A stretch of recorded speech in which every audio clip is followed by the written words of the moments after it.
Welcome back to Paranormal M. Thanks for joining me again tonight.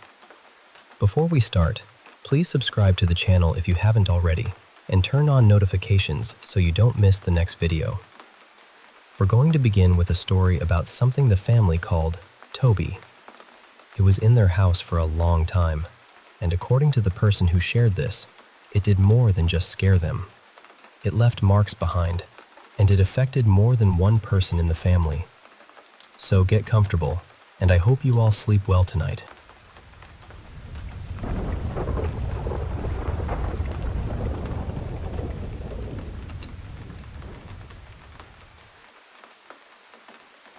I want to tell you about something we used to call Toby in my house. And honestly, even saying that name still makes my stomach tighten a little. Toby was not some harmless shadow in the corner. It was cruel. It left things behind. Marks, bruises, little half-moon shapes in the skin that looked like teeth had pressed there. Handprints that stayed red long after they should have faded. Whatever it was, it took a lot from me when I was young. It took away that feeling a kid is supposed to have at home. That feeling that your room is safe, that your bed is safe, that the dark is just the dark. For the longest time, I thought my mother didn't believe me. I really did. I thought she was brushing me off, trying to soothe me by telling me I was imagining things, or that I was having bad dreams, or that kids sometimes make stories bigger in their heads. But later, I realized something that changed the way I saw all of it. She wasn't dismissing me because she didn't believe me. She was trying to survive it too. One afternoon, my mom was asleep in her bedroom. Her boyfriend at the time, Derek, was lying beside her. My sisters and I were away at our dad's apartment for the weekend, so the house was quieter than usual. This was before everyone had phones glued to their hands, so Derek was just reading a paperback near the window, with the afternoon light spilling across the bed. At first, my mom looked peaceful. Then she started moving. Not waking up exactly, just moving. Her fingers curled into fists, then opened again. Her legs kicked under the blanket. Her feet twisted like she was trying to pull away from something. Derek noticed right away, but he waited a second, thinking maybe she was just having a restless dream. Then she started crying. Her eyes were still closed, but tears were running down her face. That was when Derek got scared. He reached over and shook her shoulder gently at first, then harder. He said her name. He patted her arm, then her cheek. Nothing worked. She would not wake up. Then this small sound came out of her, almost like a whimper, and Derek told me later that it didn't sound like her. Not really. It sounded frightened in a way that made the whole room feel colder. And then, without warning, my mother shot upright. Her head tilted back toward the ceiling, her neck stretched tight, and both of her hands grabbed the sheets. Her mouth opened wide, and she screamed, but her eyes stayed closed. Derek panicked. He yelled her name over and over, shaking her, trying to bring her back. He said his heart was pounding so hard it felt like it was trying to break out of his chest. Then the scream just stopped. My mom opened her eyes like she had only been lightly sleeping. She looked at Derek, confused and irritated, like he was the one acting strange. He asked her what happened, asked if she was okay, asked what she saw. She just stared at him for a moment. Then she lay back down, rolled over, and went right back to sleep. Derek did not stay in our lives much longer after that. But the thing that finally pushed him out happened on the 4th of July. That night, my sisters and I were outside with sparklers, drawing bright little trails through the dark. My mom and Derek were sitting near the pool, watching us run around while fireworks popped and cracked all through the neighborhood. You could see distant bursts of color flickering above the rooftops. At some point, Derek went inside to grab a drink from the kitchen. I didn't even notice he was gone until he came running back out. He didn't have the drink. His face was pale, and he looked genuinely terrified. He stopped near my mother and said, "There's a man on your stairs." My mom just looked at him and asked, "What?" Derek said he had walked through the living room, heading toward the kitchen, and when he turned, he saw someone on the staircase. Not sitting exactly, crouching. A hunched figure with a long nose, tucked low in the shadows, watching from the steps. He couldn't make out the face, just the shape of it, the way it held itself, the way it seemed to be waiting there in the dark. Derek did not go back inside for his drink, and not long after that, he was gone for good. The worst part is, after he left, we were still there, still in that house, still trying to convince ourselves we weren't losing our minds. But by then, I think all of us knew the truth. Something was in that house with us.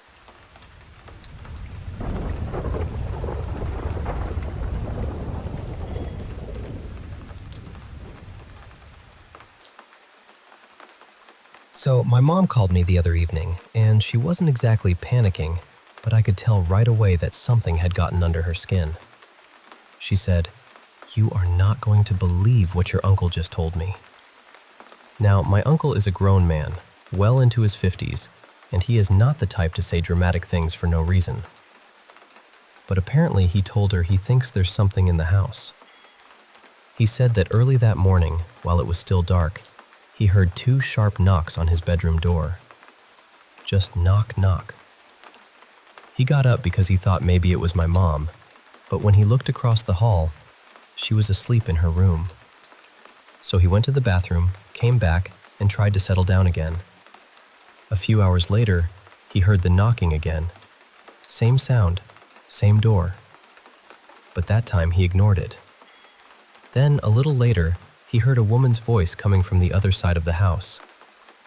That part really made me pause, because my husband once told me he heard a woman's voice from that same area. The only difference is, my uncle couldn't make out what she was saying. He just knew it was a woman. And then it got stranger. That same morning, he was sitting at the kitchen table doing some work when he saw someone peeking around the corner into the kitchen. He couldn't tell who it was.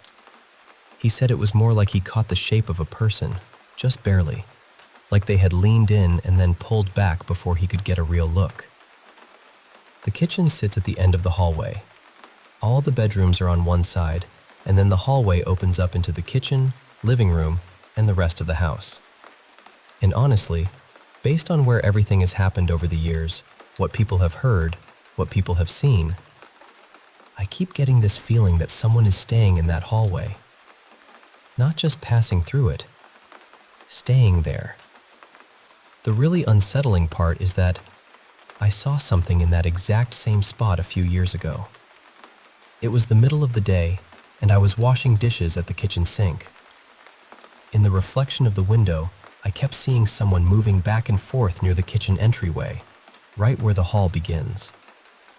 At first, I thought my eyes were playing tricks on me.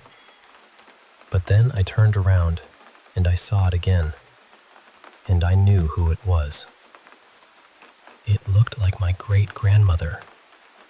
When I told my mom that I thought maybe that was who my uncle had seen, she got quiet. Then she told me something I had never heard before. She said that after my great-grandmother passed away, she used to get this weird fear while washing dishes. She always felt like my great-grandmother was going to suddenly appear behind her, not in a cruel way, but almost like she was going to surprise her. And that gave me chills, because I had seen her from that exact place while I was standing at the sink. So this is what I think. My great-grandmother was a huge part of my mom's life. She helped raise her. She was almost like a second mother. And I think that after she died, she came back to our house. Or maybe she never really left. I know it sounds strange, but I think she's been there with us all along. And for some reason, I really believe she stays in that hallway. There is actually a whole other story about why I feel that way, but that is something I would have to explain another time.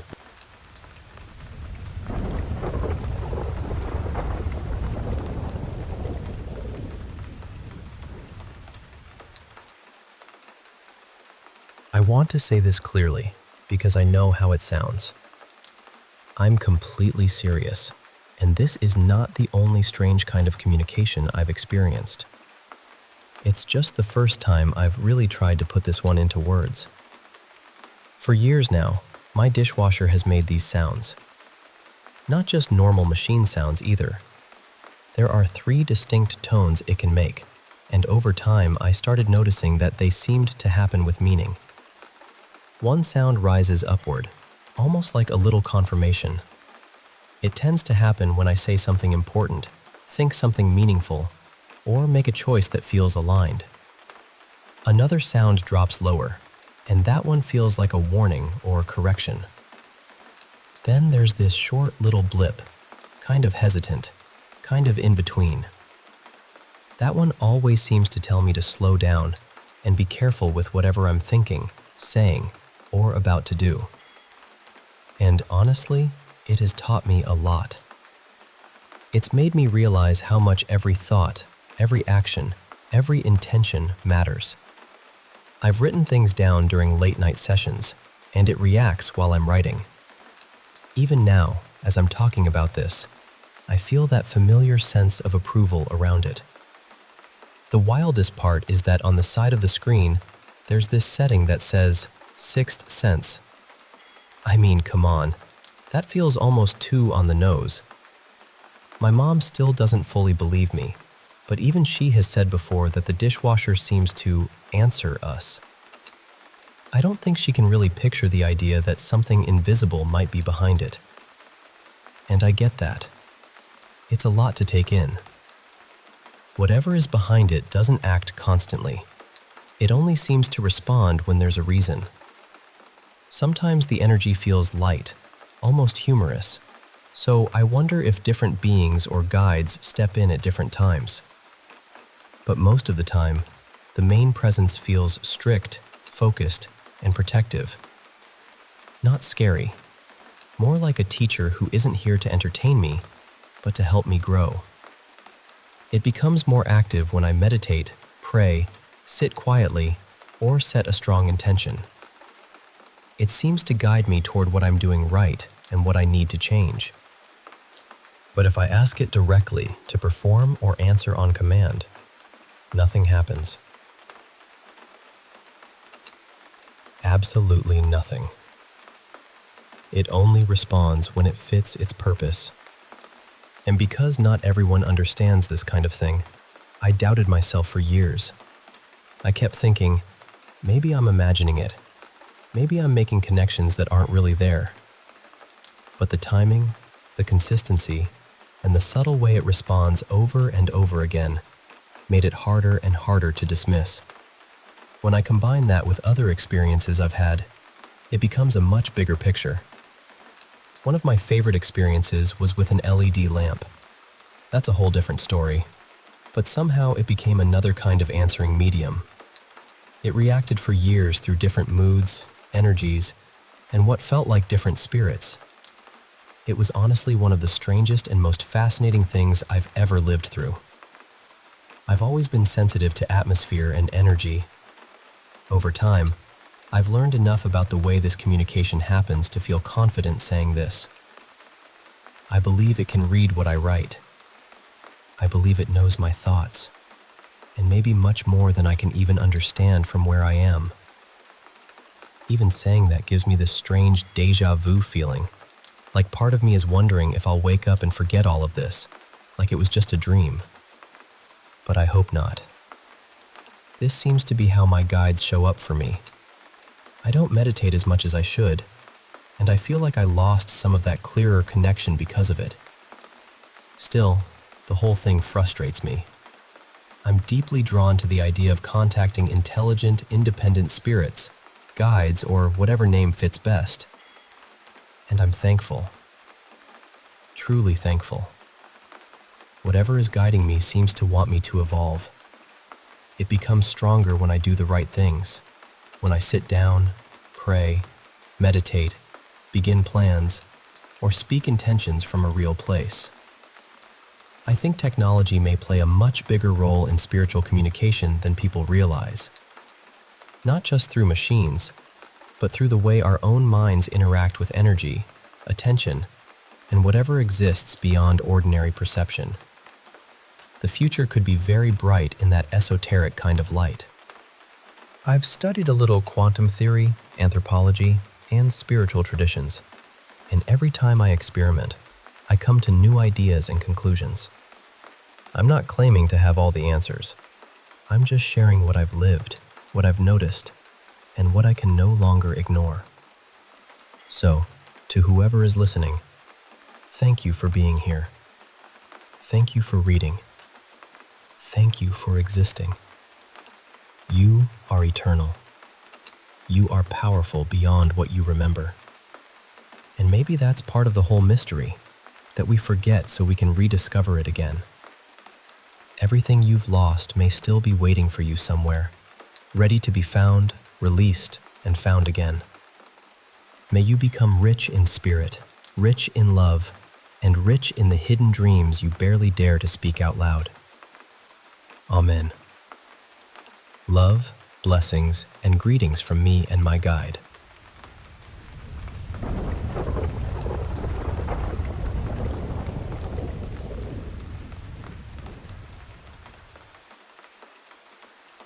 I still think about this sometimes, even though it happened nearly 14 years ago. I was 17 then, and honestly, I spent more time at my girlfriend's house than I did at my own. Things at home were complicated, and her family knew that, so they were kind enough to let me be around whenever I needed somewhere quiet to exist for a while. My girlfriend, Leah, lived with her parents and her little sister in this old rectory that had been turned into a family home. It had that heavy, settled feeling older houses sometimes have, where every floorboard seems to remember more than it should. One afternoon, Leah had gone out for a driving lesson before her test. Her parents were at work, her sister was out, and they told me I could stay at the house until everyone got back. So I was upstairs in Leah's room, trying to get through some homework, when I heard this huge bang above me. Not a little creak, not a pipe knocking, a proper, violent bang. Right after it, there was this dragging sound, like something heavy being pulled across the floor in her parents' bedroom. My first thought was that the dog must have knocked something over. That seemed reasonable enough. So I stepped out of the room and looked downstairs. And there were the dog and the cat, both fast asleep together in the sitting room. That was when my stomach dropped a little. I didn't want to overreact, so I called the dog over, thinking, "Fine, we'll go check together." He came to the bottom of the stairs, looked up, then just sat down. He would not move. That was the strangest part at first, because his bed was actually in Leah's parents' room. He went up there all the time. But that day, he planted himself at the foot of the stairs, like he knew something I didn't. I stood there for a while, trying to talk myself into being brave. Eventually, I went up alone. The entrance to the attic was through Leah's parents' bedroom, and that attic door was usually shut. I had never seen it open casually. But when I walked into the room, it was wide open. I remember my knees shaking. I kept telling myself there had to be a normal explanation. Old houses move, wood expands, things fall, sounds travel strangely. So I checked the attic. I looked everywhere I could think to look. There was no one there, no animal. Nothing tipped over, nothing dragged across the floor, nothing that explained the bang, or that horrible, scraping sound. After a few minutes, I started feeling silly. I told myself I had probably made it bigger in my head than it really was. So I turned around and walked back toward the bedroom door. I left the attic door open behind me. Just as I reached the doorway to leave the room, the attic door slammed shut behind me, hard, not gently, not like a draft had caught it. It slammed like someone had thrown it shut with both hands. I didn't go back to check. I ran downstairs faster than I'd ever moved in that house and stayed in the sitting room with the dog and cat until Leah came home. I never told her about it. She hated anything to do with ghosts or strange things, and I didn't want to scare her in her own home. But later that evening, I told her mom. She didn't laugh. She didn't brush it off. She just looked at me very seriously and said, "There have been a lot of odd things in this house." Then she told me something that made the whole thing sit even colder in my chest. That attic door was normally kept locked. I experienced a few strange things in that house over the time I stayed there, but that was the one that stayed with me. Leah and I broke up later when we both went off to university. Nothing dramatic. We were young, and we both wanted to figure out who we were on our own. About a year after that, her family moved out of the rectory too. I've never said for certain that what happened was paranormal. Maybe there's some ordinary explanation I missed. Maybe the lock wasn't working properly. Maybe the house shifted in exactly the wrong way at exactly the wrong moment. But I know what I heard. I know what I saw. And after all these years, I still don't really know what happened in that room.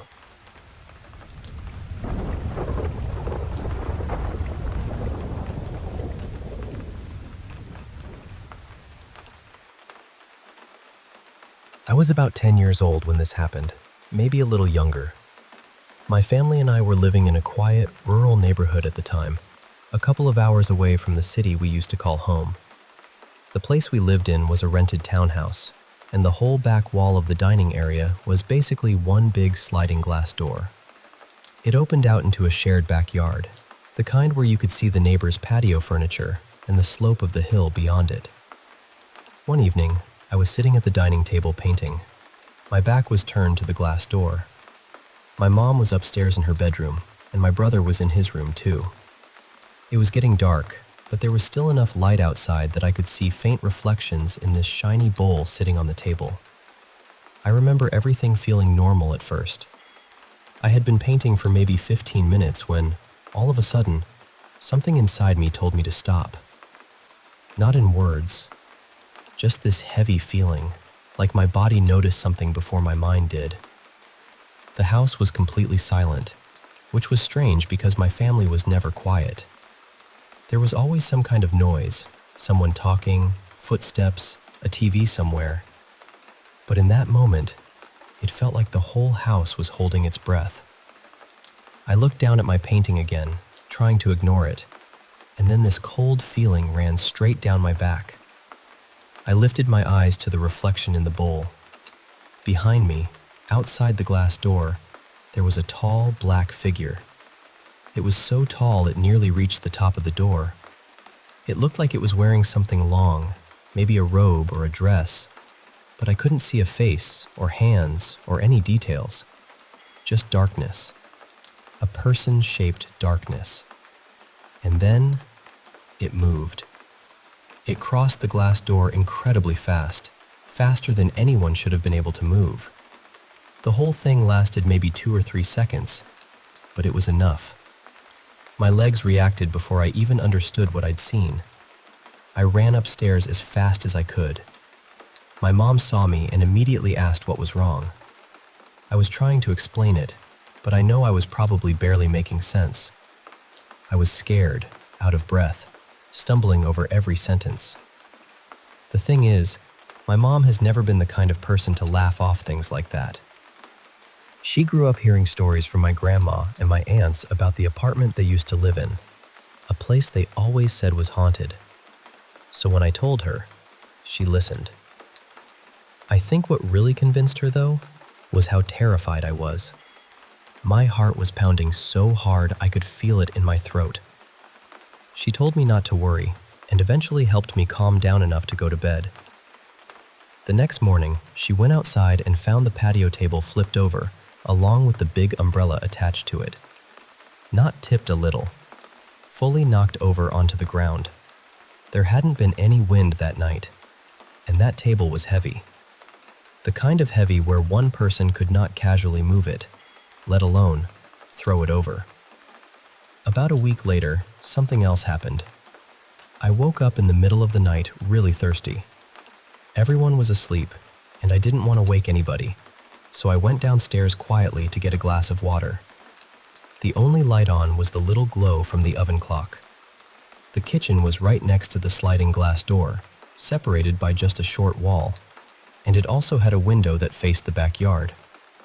As soon as I stepped into the kitchen, I froze. Behind the blinds on that window, I saw what I thought were shadows from tree branches. But the longer I looked, the less it looked like branches. It looked like a hand. A huge, thin hand with fingers that were way too long. Then it started tapping on the window. Not softly, not in a way I could pretend I imagined. I heard it clearly. Tap, tap, tap. I didn't stay to figure it out. I ran straight back upstairs to my room and got into bed. I tried to explain it away. I really did. I kept telling myself it was a tree branch, or the wind, or my eyes playing tricks on me. But then I remembered something that made my stomach drop. There were no trees in the backyard. None. It was just flat ground, then the hill behind it. Not long after that, we moved back to our old house in the city. I never had another experience like that again. And honestly, maybe it helped that the house we moved back into had been built on old church grounds. I don't know. I still don't have a perfect explanation for what I saw. All I know is that when I think back on it, I can still remember that silence in the house, that shape in the reflection, and the sound of those long fingers tapping on the glass. That's my story.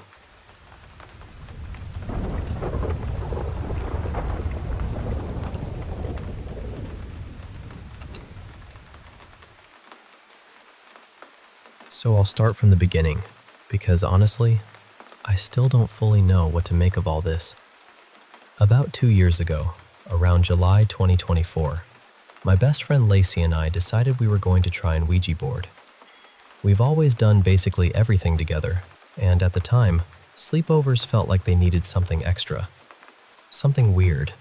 Something memorable. The plan was for me to go to her house, but on the day we were supposed to do it, she completely forgot and ended up going to her stepmom's place in another city. I was really upset at first, because part of me thought maybe she had forgotten on purpose because she was scared and didn't actually want to go through with it. But then she invited me there anyway, so I got my brother to drive me over. I didn't bring up the Ouija board right away. I just kept it to myself. Later, we were sitting outside in the garden, and it eventually came up. I started telling her about the rules I'd read, the research I'd done, all the things people say you should and shouldn't do. While I was explaining it, we suddenly heard the rocks behind us move. Not just a little noise either. It sounded like someone had dragged them. We both froze. We tried to explain it away. We looked around, checked what could have caused it, tried to be rational about it, but there was nothing. No person, no animal, no obvious reason. And because we were already in that mindset, we took it as a sign, like, okay, maybe this is actually going to work. The next night, we were home alone, and we were completely set on doing it. We made the board ourselves and started the session. There was a whole other strange thing that happened that night, but I'm not going to get into that right now because that's a story on its own. The part where things really started to feel wrong was in January 2025. Lacey and I decided to try it again. This time, I attempted to record it, but nothing happened while the camera was on. The second I stopped recording, that's when it started working. We ended up talking to something that was pretending to be a child. I don't know how else to describe it. It just felt off. I called it out, immediately got scared, and ended the session as fast as I could. I told Lacey I did not want to stay in that room anymore. Not for another second. So we went upstairs and talked through what had just happened. About 30 minutes later, she wanted to get a drink, so we worked up the courage to go back downstairs. That's when we noticed the photos. Every picture on the wall facing the room we had used was tilted sideways. Every single one. And the only photo with Lacey in it was broken. After that, somehow, we just carried on. We kept hanging out. We tried to forget about it. I think sometimes your brain just puts things in a little locked drawer because it doesn't know what else to do with them. The thing is, Lacey and I are incredibly close. I don't mean just normal best friends. It's always felt like there's something tying us together, something deeper than friendship. She's my person. It's always been me and her. Then, this March, she had to move 10 hours away to live with her mom. I was devastated, obviously. It felt like someone had taken half my world and packed it into a car. While we were apart, something strange happened at her house. Lacey's older sister, who was actually the reason the whole Ouija board idea started in the first place, got locked outside from the inside. The only people home were her and Lacey. Whatever happened there, it didn't feel normal. Anyway, Lacey came back yesterday and I spent the night at hers. We took her dog for a walk around our local park, and I ended up going on this whole rant about how much I'd missed her. It felt good to have her back, even for a little while. Then, while we were walking, I touched my backside. Don't even ask why. I just did. And I felt something that definitely had not been there before. A scratch. We started talking about everything again. The Ouija board, the sessions, the weird things that had happened, all of it. And the entire time, I was trying to figure out where this scratch could have come from. But I have no explanation. I'm sensitive to pain, so I would have felt it happen. I know I would have. But I didn't feel anything at all. And it's literally on my cheek, in a place where I can't explain accidentally scratching myself like that. I have a cropped photo of it. I just don't know how to add it here. So please, send hopes, prayers, rational explanations, anything. Because for the sake of my sanity, I really need this to make sense.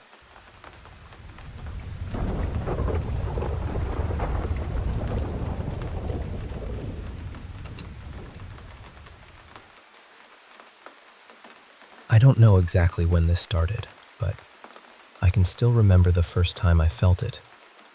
I was about 9 or 10 when my family moved into this old house, and from the very first night, something about that place felt off. I used to sleep with my bedroom door open, always had, but that first night, right as I was drifting off, I got this heavy feeling in my chest. It felt like someone was watching me. Not just a little nervous feeling, it was deep in my body, like every part of me suddenly knew I was not alone.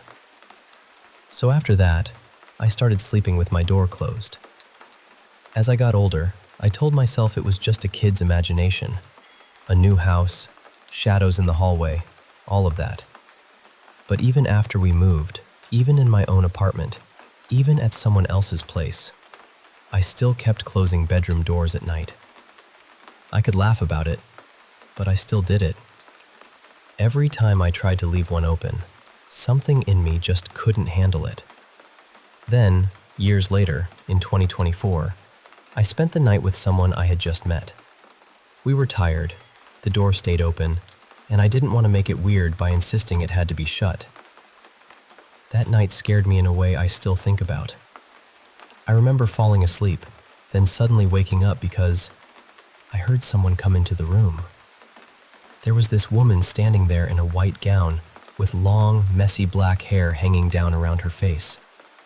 She started moving toward the bed slowly, inch by inch. And the worst part was, it felt like she was enjoying it. Like she knew I was terrified. She looked almost excited, almost hungry, like the fear itself was feeding her. She came closer and closer until she reached the edge of the bed. Then she just stood there, staring at me. And then, everything went black. The next morning, I woke up completely shaken. Then earlier this year, about 5 months ago, it happened again. I had just run a half marathon, then drove all the way home the same day. So by the time I got into bed with my girlfriend, I was exhausted, completely gone. The bedroom door was open, and as I started drifting off, I tried to ask her to close it. I remember trying so hard to get the words out, but I was too tired. My body gave up before my mouth could work. And then, I was back in it. This time, I saw my grandmother. She had passed away, and in real life, she had lived far away in Central America. I didn't see her much growing up. Life got busy, schedules got complicated, and honestly, I never made as much time for her as I should have. In the dream, or whatever it was, she was upset with me. She was telling me that my mother and I hadn't prayed for her in a long time, that we hadn't lit a candle, that we had forgotten her, and it felt so real. I could see every detail on her face, the wrinkles in her skin, the dry patches, the little marks, her dark brown eyes. It was so clear that, at first, I felt emotional. But then, something changed. This awful discomfort came over me. Suddenly, it didn't feel like my grandmother anymore. It felt like something was using her face. I turned my head fast, trying to break away from it, and then, something grabbed my arm. For one tiny second, I swear I saw that woman in white again. Then everything went black. When I woke up, my girlfriend was scared. She told me I had been talking in my sleep, laughing, gasping, and thrashing around so much that she thought she was having a nightmare too. But the sheets were twisted and thrown everywhere, so I really had been moving like that. I told her what I saw. I told her about the door thing, how this has followed me since I was a kid. Since that night, whenever I start falling asleep and the door is open, she gets up and closes it all the way for me. I think what she saw that night scared her too. I have bad dreams sometimes, but they are never as vivid as they are when the door is open. Maybe it's my own mind freaking me out because I'm breaking some old superstition. Maybe it's something deeper than that. Truthfully, I don't know. All I know is that when a door is open at night, something in me still feels watched. And I don't think I'll ever be comfortable sleeping that way.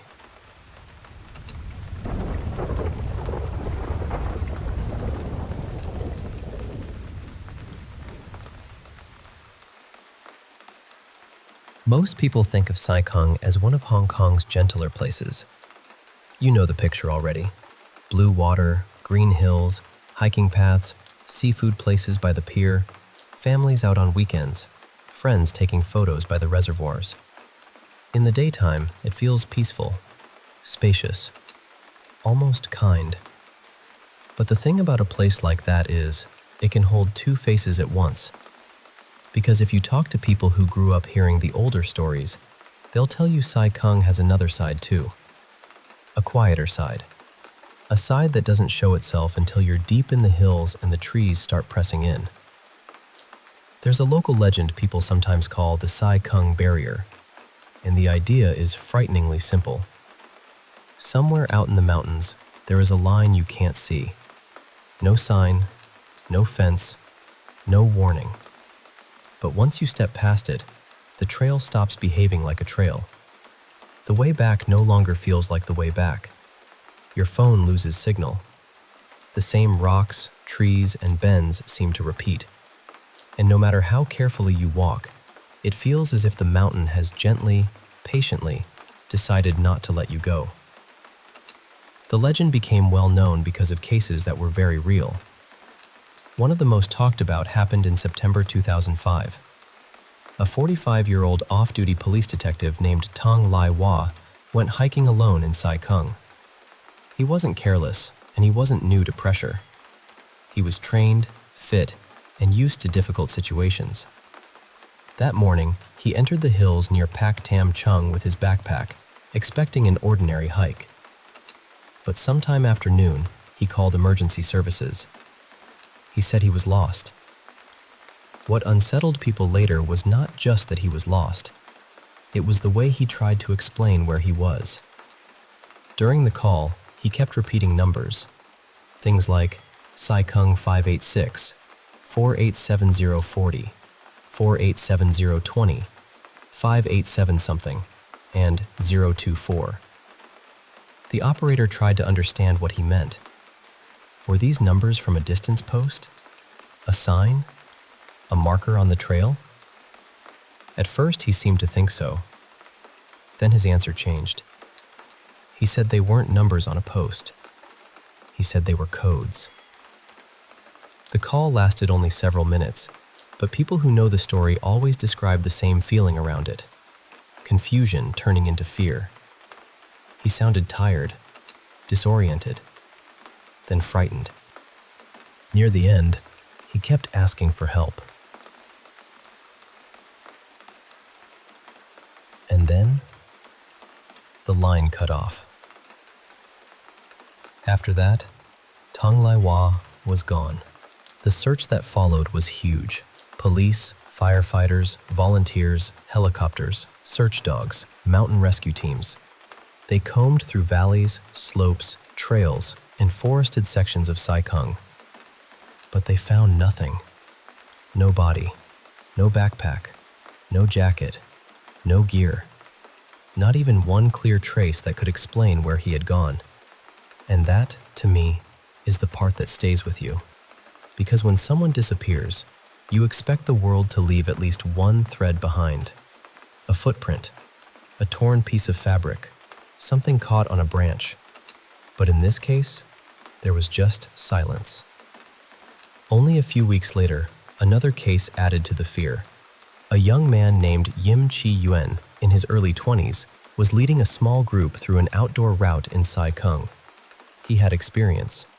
He had been involved in scouting and outdoor training, and he was not the kind of person you'd imagine getting easily lost. During the hike, he began feeling unwell. He had taken cold medicine, and at some point, he told the others to continue ahead while he rested. He was supposed to catch up. He never did. When the others realized he was missing, they searched for him and called out his name. But the forest gave nothing back. A search began, and 2 days later, his body was found on a steep, heavily wooded slope. The official explanation was that he had likely fallen while trying to find his way. That explanation makes sense, but stories grow in the spaces where certainty is thin. A version that spread afterward claimed his body was found only a short distance beyond an area that had already been searched, even with dogs. Some people believe the trees, slope, and thick brush simply hid him from view. Others wonder if he had somehow crossed into that strange place people talk about. Years later, in 2016, another hiker became part of the legend. His name was Chung San Pak. He went hiking alone in Saikang and vanished for 4 days and 3 nights. But unlike the others, he came back alive. And what he described was deeply strange. He said he kept walking, but somehow he would return to the same pool of water again and again. He said he saw someone ahead of him, a hiker he thought he recognized, but every time he tried to get closer, the figure vanished between the trees. At one point, he saw what looked like a red brick building, maybe 2 or 3 stories high, standing behind the forest. But when he moved toward it, there was nothing there.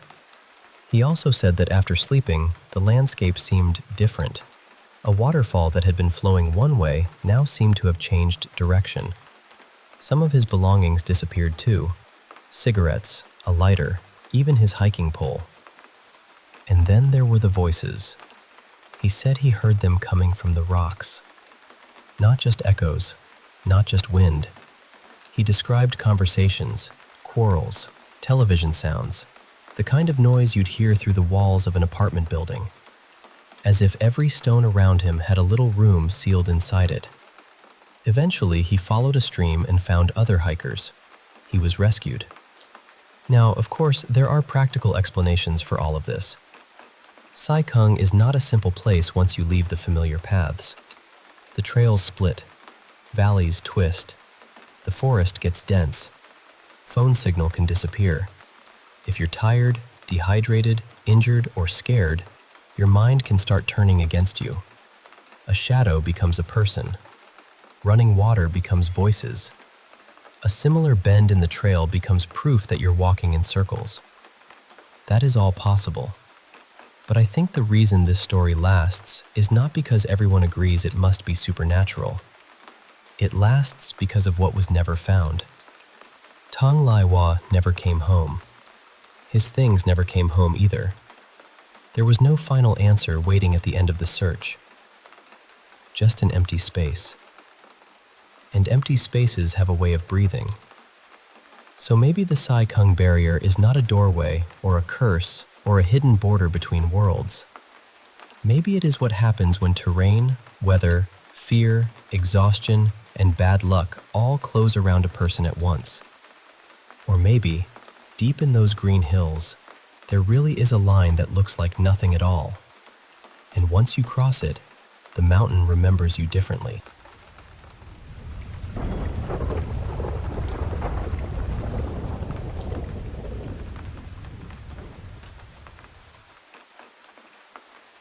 Hey there. I want to share something really personal with you. Something that shadowed my childhood from when I was about 5 years old until we moved when I was 10. It's the story of this lady ghost, or maybe a demon, that used to visit me every single night. I'm now 25, with 2 little girls of my own, and honestly, I still get chills thinking she might come after them too. I pray she never does. Back then, I did everything I could to feel safe. I'd pile stuffed animals all over myself, from head to toe, like a soft fortress. I'd even plug my ears, desperate to drown out whatever whisper or sound might be lurking. I could never fall asleep without my little lamp on, though it never really helped, but at least I could see a bit in the dark. So, picture this. I'm lying in bed, the soft glow of the lamp casting shadows on the walls, my heart pounding, trying desperately to drift off. Then, everything would suddenly go so quiet you could hear a pin drop. It was that silence that told me she was coming. About a minute later, she'd be right there, by the side of my bed. I could feel it before I even looked. I remember peeking out from under my mountain of stuffed animals, and there she was, floating there, staring at me with the most terrifying face. Her skin was so pale it looked almost translucent, and her eyes were haunting. I'd freak out, heart racing, and bolt straight to my mom and stepdad's room, jumping into bed with my mom, where I could finally find some peace and finally fall asleep. This happened night after night.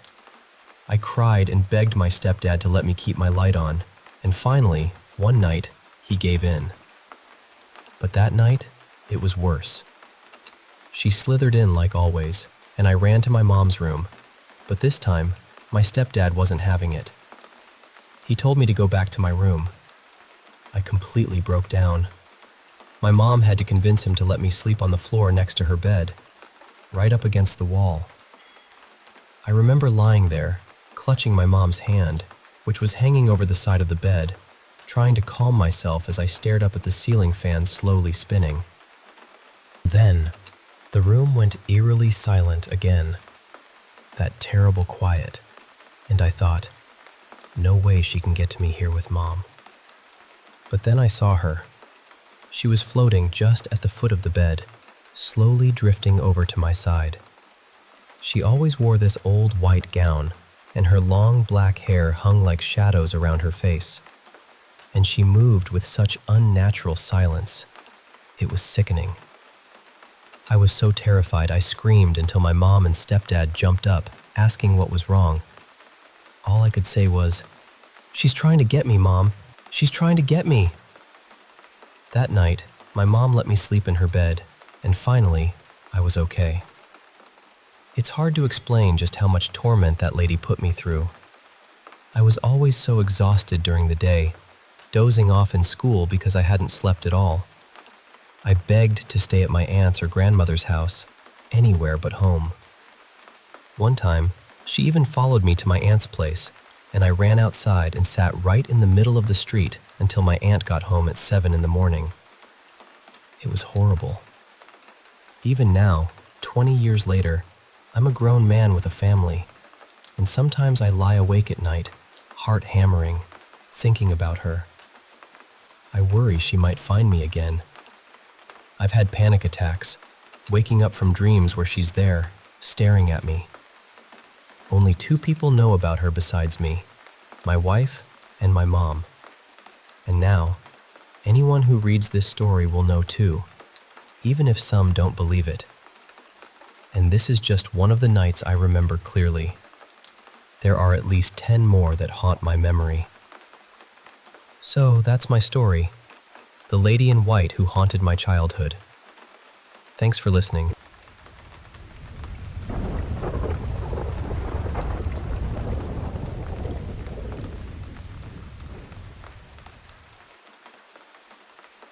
Hey, I want to share something pretty personal and a bit unusual that happened to me recently. And honestly, it's been on my mind a lot. But before I get into the experience itself, I should set the scene a little bit so you understand why this meant so much to me. Last year, around May, a boy named Jame, someone I'd known since primary school and went through high school with, passed away. It was sudden and heartbreaking. He had gotten a cut on his foot, nothing that seemed serious at first, but then an infection took hold, spreading quickly and shutting down his body. It was devastating news for everyone who knew him. Jame wasn't just another face in the crowd. He was part of our community, and even though I wasn't super close to him, his death hit me hard. I remember the funeral vividly. So many people gathered, the sky overcast, the air thick with grief and disbelief. For weeks after, I was just in this numb haze, trying to make sense of losing someone so unexpectedly. Now, fast forward to this afternoon, when something happened that I'm still trying to process. I had been asleep for a few hours and then woke up, but it wasn't like a normal awakening. It felt like sleep paralysis, you know? That terrifying moment when your body just won't move. But this time was different. I could talk, I could hear myself speaking, but I was completely frozen. My eyes were open, and right there, sitting at the end of my bed, was someone. I asked who it was, and the person slowly turned their head toward me. It was Jame. I blinked a few times, trying to convince myself this wasn't some trick of the mind, but there he was, calm and kind, just playing with the laces of his shoes. We talked for a while, about school, about life, about things I'd been struggling with. He gave me advice like he had all the time in the world, and there was this warmth in his presence that made me feel safe, even though I was trapped in my own body. I asked him why he was here, and he smiled softly and said, "Just checking in. I do that quite often to make sure everyone's okay." Then he joked that it was easier to talk to people this way than when he was alive. Normally, sleep paralysis is terrifying for me. There's this weight of dread, a feeling like something's watching. But this moment was different. It felt real, like a genuine conversation I might have had with Jame if he were still here. After we finished talking, he reached out and gently touched my hand. His voice was soft but steady, and he said, "My time here with you is over, but I'll make sure to let you know if I come around again. I'll look out for you." It struck me because those were some of the last words he said to me before he passed. Then, just like that, he vanished right in front of my eyes. As soon as he disappeared, the paralysis lifted. I was able to move again and sat up in bed, feeling completely awake. It wasn't that groggy, disoriented awakening I usually get after sleep paralysis. It was like I'd just been gently brought back from somewhere else. I've always believed in the paranormal, in the idea that there's a physical world and a spiritual world, this invisible realm where souls go when they pass on. Sometimes I think spirits get caught in between, in this limbo where they can cross over or reach out. But I'd never heard of something quite like this. An actual visit during sleep paralysis, a moment of connection that felt so real and comforting. So I guess my question is, can spirits really manifest themselves like this? Can they just pop in for visits and chats, especially in moments when our minds and bodies are somewhere between waking and sleeping? Because that's exactly what it felt like to me. A visit from Jame, checking in, reminding me I'm not alone. And honestly, knowing that has brought me a little peace.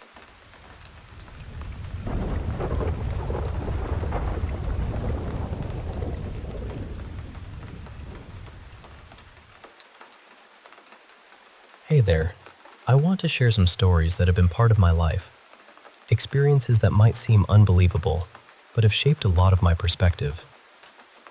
Let's start with a story from when I was just a little kid, around 5 years old. I lived in Hawaii back then with my parents and my younger sister. My dad was stationed there with the military, so that's why we were there. Now, I don't remember the very beginning of this myself. It's something my mom told me much later, but it's important. We had this little closet under the stairs, kind of like something out of a Harry Potter story. My sister and I would play in there all the time. I remember the closet vividly, but what I didn't know was that I used to talk to someone in there who wasn't my sister. My mom told me I'd be in there, chatting away with a little girl. When she asked who it was, I said it was a friend, a little girl. At the time, I thought it was just an imaginary friend, but now, I'm pretty sure she wasn't imaginary. Eventually, we moved from Hawaii to where we live now, and it seems the little girl came with us. We lived in 3 different homes here, and strange things happened at each one. At our first house here, my aunt came over one day when no one was home. Later, she asked my mom why I was home from school that day, but I had gone to school as usual. My aunt said she'd seen a little girl with 2 braids staring out our window, resting her chin on her hands. She said the girl looked a lot like me, which confused us because I wasn't there. That's the only experience from that home I really remember. Then, we moved into my grandparents' old house. They had been experiencing odd things there, and Grandma even gave the name Hank to the spirit they felt was around. When we moved in, we started noticing things going missing or being moved. My mom also heard a little girl's voice calling Mommy sometimes, a voice she knew wasn't mine or my sister's. So we had 2 different spirits, the little girl and Hank. Hank liked to move our stuff around, and sometimes when something went missing, we'd scold him and ask for it back. It was almost like a game. Hank was mostly harmless, but there were 2 times when he got angry. One night, my dad was drunk and yelling at Hank to stop messing with our things. Suddenly, a light bulb exploded right above us, shattering glass all over the living room. Another time, Grandma was visiting and talking about calling someone to get rid of Hank, and without warning, a pitcher fell off a shelf right behind her, nearly hitting her.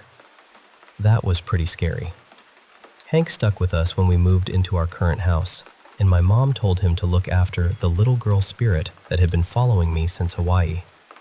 I heard the little girl's voice clearly once, saying, "Mommy," in the hallway near the bedrooms. It wasn't scary, more like a soft presence. There were other times I felt scared in the house, especially in my own room and the attic, which I was always afraid of. The attic was reachable through a door in my closet ceiling, which just added to the creepiness. One night, my dad checked on me while I was sleeping and saw someone crouched on my bed behind my legs, a figure with knees pulled to the chest, but when he looked again, it was gone. Another time, I was alone in my parents' room, sitting in the computer chair, and suddenly, the chair jerked forward like someone pushed it. Once, while lying in bed on my right side, I felt a hand slide under my pillow from behind me. I was too scared to look back. Another time, while crying on the living room couch because of hip pain, I heard a little girl's voice comforting me, saying, "It's okay." I wasn't scared at all then. One evening, while watching TV on the couch, I saw a white figure with its head bent down move down the hallway from my room toward my parents' bedroom. It was all very surreal. Even though it's confusing and scattered, those are the paranormal experiences I had growing up. Since moving out, I haven't felt that presence anymore. I think the little girl stayed with my parents, along with Hank and other spirits. Now, on a different note, I want to talk about sleep paralysis and the strange shadow people that sometimes come with it. I've had these episodes a few times a year. When I was younger, I'd freeze and try to fight back, but it felt like my fists slid off their faces, like I was hitting something slippery. The trick to breaking free is to change the way you fight, like switching from a straight punch to a back fist. It throws them off. It's like pushing against two magnets with the same pull. It takes a lot of strength to pull away. These shadow people can take on any shape, not just shadows. Sometimes they appear as dead loved ones, trying to get a reaction from you, feeding on your emotions. Before the paralysis hits, if you're awake, you might feel a warm wind brush over you. Then the figure tries to hold you down or bear hug you, which is terrifying, but they feed off your fear. One time, during one of these episodes, I got so angry that my hands started to burn with blue flames. The shadow creature screeched and fled out the door. The flames spread all over me, but I wasn't hurt. Instead of freaking out, I chased it out and bear hugged it until it stopped screaming. Now, when they attack in dreams, I try to grab their arm or throat and burn them away. These days, they come in groups, never alone, and their screams sound like a small dinosaur from old movies. There was this one dream where I was asleep on my back and felt one come straight through the bottom of my bed. It grabbed me, and we wrestled until I choked it from behind and then went for the throat burn. Suddenly, my dead mom appeared, shaking and screaming, transforming into one of those shadow creatures. I threw the first one into the other and told them both to leave, and the dream ended. It's important to remember that sometimes the shadow people mimic loved ones to feed off your emotions, but it's not really them. Fighting back and staying calm is key. Moving on to something a bit more out there, I've had a few UFO encounters over the years. When I was about 11, I was driving home with my dad and saw this massive black ship with multiple spires, looking like a tiny city floating in the sky. I pointed it out to my dad, and he saw it too, but then he freaked out and started screaming that nothing was there, even though he'd just described it. It was bizarre. More recently, about 4 years ago, while working at a hotel during a Veterans Day parade, a housekeeper pointed out a white sphere in the sky. It moved incredibly fast, then split into 6 smaller spheres. I told her it was probably just observing, but later when I asked about any strange sightings, she completely denied seeing anything, like her mind couldn't handle it.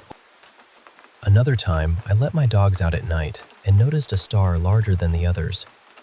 It got closer, and I realized it was a 4-pointed star with smaller points around it, about the size of a pressure cooker, pulsing different colors.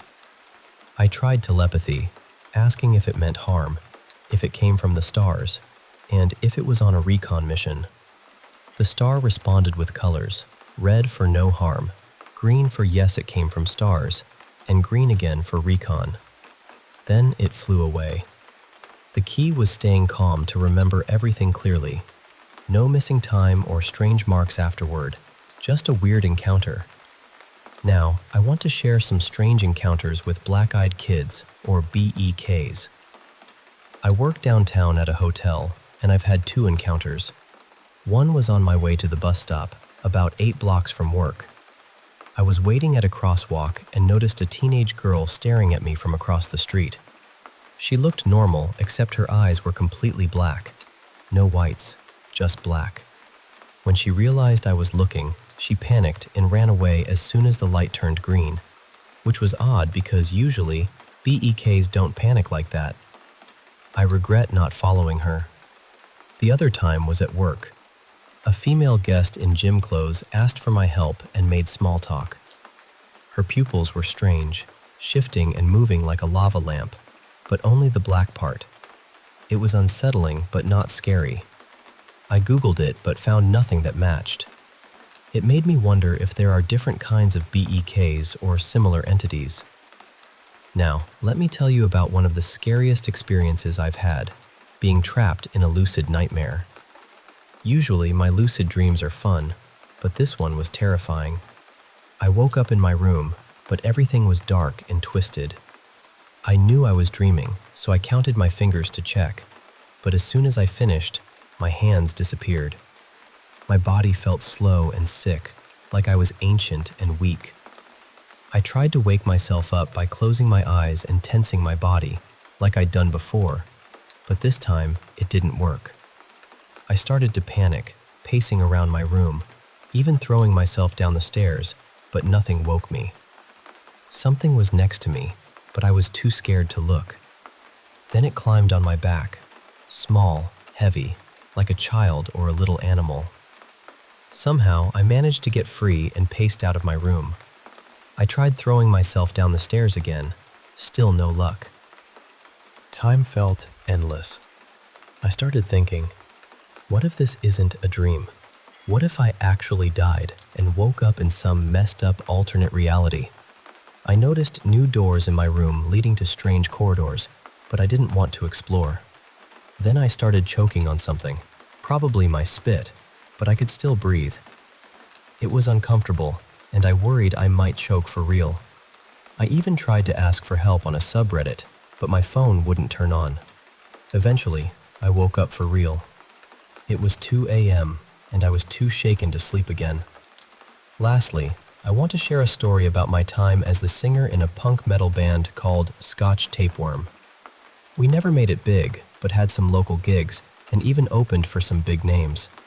We were excited about a new song, Spent and Deflated, and made a music video, promoting it online. But then, out of nowhere, copyright claims started flooding in from some unknown shell company, taking down our videos and killing our momentum. One night, I got a strange comment on a private video, just so good, and a link to a number. I called it and talked to a woman named Eve, who said her family owned a studio and wanted to collaborate. Despite misgivings, I met her at a cafe, and she showed me their brand new studio in a house deep in the woods at 65 Hatchet Lane, a place that seemed almost too perfect, too new. She asked me to sing in the studio, but after a while, the door locked, and I was trapped underground with no phone signal. I was stuck for hours, scared and pacing, before I saw a dozen shadowy figures with glowing red eyes watching me from the control room. They demanded I sing, but the fear made it impossible. After several tries, I finally screamed the song with all my might. They approved, but then, a tall, clawed figure dragged me out into the woods, its face like a beak, mouth foul and toothless. I fought but blacked out. I woke up the next day on the side of the highway, bruised and coughing, with no memory of how I got there. The police couldn't find the address or the woman. Since then, I've lost my voice. It crackles and coughs, and I can't sing or find a rhythm. It's like my music was stolen. I don't know what happened, but if anyone has answers, I'd be grateful. And one more weird but true story.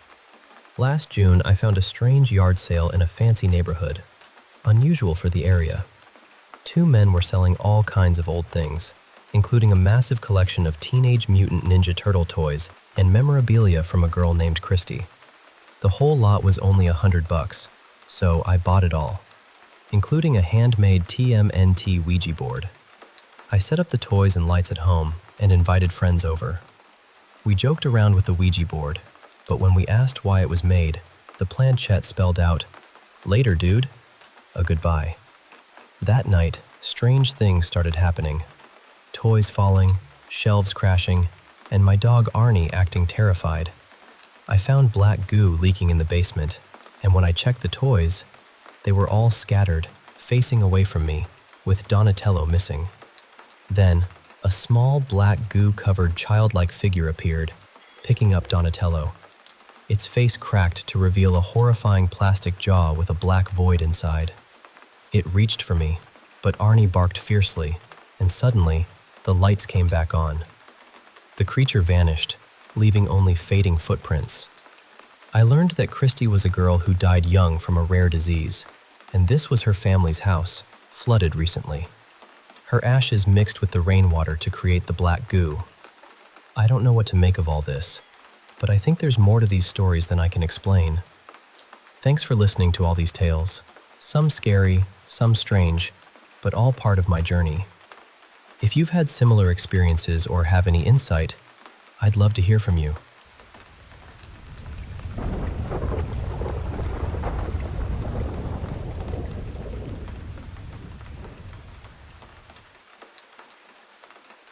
My twin brother and we've had some pretty strange experiences growing up. And there's this one thing that always kind of slipped my mind until recently. Probably because we were so little when it happened, but it was almost like a daily thing for us from when we were about 4 years old until around 9. Yeah, it was that frequent. So picture this, 2 little kids, identical twins, running around and suddenly catching these shadowy figures darting just at the edge of their vision. Not just once or twice, but all the time. It wasn't like a scary ghost story, it was just there. Shadow people, if you will, flitting by in the corners of our eyes. And honestly, I never thought I'd even talk about it because, weirdly enough, it never really bothered me. I actually believe there's more to this world, maybe another dimension or something. And if you don't believe in that, well, I think you might be missing out on some truths. We were raised in a pretty Christian household, so every time my brother, let's call him Liam, and I told our mom about these shadows, she had this steady response. She'd say, "If it doesn't scare you, it's a good spirit. If it does scare you, just rebuke it in the name of Christ." I can still hear her voice, calm but firm. And the funny thing? She had to come up with all these explanations to comfort us, poor woman, because these dark figures kept appearing to us so often. It got to the point where I'd actually avoid looking at certain darker corners in the house or shadowy spots outside. I'd try to keep those creepier parts of the house out of my peripheral vision because, honestly, I hated seeing those shadows run by. And when I did catch one, I'd be frustrated, thinking, "See? I knew it was there."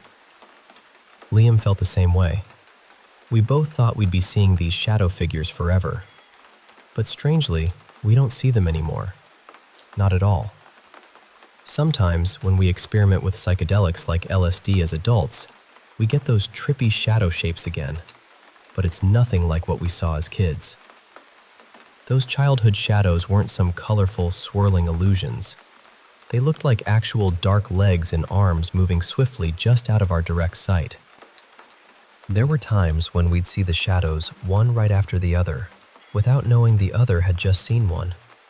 Then later we'd compare notes, and it was eerie how similar our sightings were. One time stands out in my mind.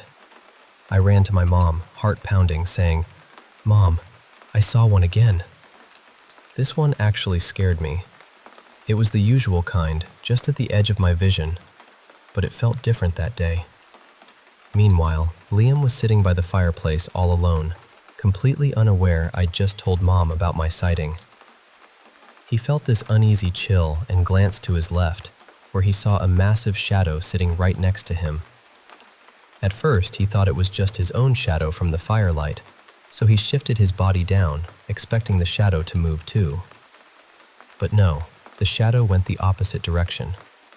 Then he leaned back the other way, but the shadow stayed still. He got really freaked out, jumped up, and sprinted straight to Mom. I never doubted his story because I'd experienced the same things, and because he ran to Mom moments after I did, but from a completely different spot in the house. I can only imagine how overwhelmed she must have felt dealing with us both. Years later, as an adult, I brought up those memories with our mom. She got this wide-eyed look and said, "Yeah, that stuff was really scary."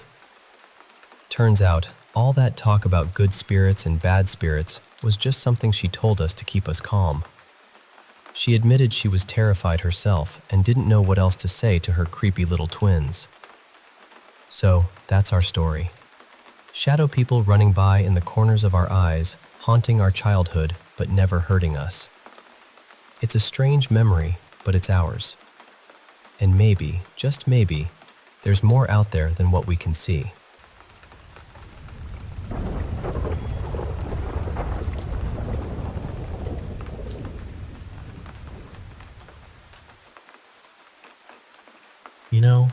I want to share with you some stories from my family farm out in the rural Midwest.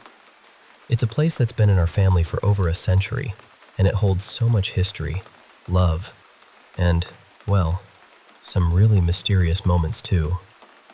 My grandma and grandpa still live there, And my grandpa, actually, was born right on that land, just like his father before him. The farm has this deep, grounded feeling, but over the past decade or so, strange things have happened that are hard to explain, and I want to tell you about them. So, picture the homestead. It's got two houses nestled just a stone's throw apart, maybe about 25 yards or so. The newer, smaller house is where my grandparents raised their family. It was built by my grandpa when he married my grandma. It's cozy, filled with the sounds of everyday life, but just a short walk away, there's this much older, bigger house. That's where my grandpa was born and grew up, and before him, my great-grandpa Corwin lived there too. My mom used to tell me about taking dinner over to my great-grandparents every evening, especially after my great-grandma passed away. Great-grandpa Corwin was living alone then, and my mom would bring him food and company. Corwin was one of the kindest souls I've ever known. He had this gentle way about him, always ready to pause and talk with anyone who stopped by. I remember visiting the farm as a kid, and he'd always have those little wafer cookies waiting for us, a sweet treat that somehow made the old house feel warmer. Corwin was active well into his 90s, still roaming the farm with his cane in one hand and a handkerchief in the other. It was like he belonged to that land, like the farm was part of him, and he was part of it. Eventually, he moved to a nursing home in a nearby town, and he passed away peacefully at 94. But here's where things start to get a little eerie. Not long after Corwin died, my grandpa began to hear something strange. He thought he heard his dad calling his name, faint and distant, just like when he was alive. I read somewhere that it's actually pretty common to hear a loved one's voice after they pass, but still, it unsettled him. And then, my grandpa started noticing lights flicking on and off in that old house when no one was supposed to be there. One of my uncles, who's about as skeptical as they come, even decided to live in that old house for a while after Corwin's passing. He didn't believe in ghosts or anything supernatural, but he couldn't deny the strange noises he kept hearing. Creaks, footsteps, whispers. One night, he was jolted awake by a loud bang. Heart racing, he grabbed his pistol and went to check it out. Turns out, it was just a basketball that had fallen from a high shelf, but still, it gave him a scare. Sometimes he wonders if it could have been Corwin's way of saying hello. But maybe the most chilling tales come from my grandma and another uncle. Both of them have seen something that made their skin crawl. You know how Corwin loved to wander the farm, checking on things, even into his old age? Well, on separate occasions, my grandma and this uncle saw a man walking around outside at night, dressed just like Corwin always did, overalls and a flannel shirt, the classic farmer's outfit. Seeing him out there in the dark was frightening, and neither of them told anyone at first, thinking maybe their eyes were playing tricks. Eventually, my uncle mentioned it to my grandparents, and my grandma was shocked because she had seen the same figure. They talked it over and agreed it was probably Corwin, still roaming the land he loved. But they were both puzzled. Why would it be so scary if it was him?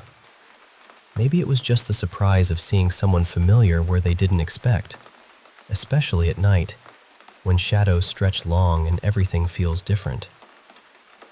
A few years back, I got curious and explored that old house myself, though I won't lie, it's getting pretty dangerous inside. The floors creak and groan, and the air feels heavy, like it's holding its breath. I even set up a recorder to capture any sounds for 24 hours, but honestly, I never worked up the courage to listen to what it picked up. Maybe part of me is afraid of what I might hear. But you know, there's something comforting about thinking that maybe it's just my great-grandpa Corwin, still hanging out on the farm, the only home he ever really knew.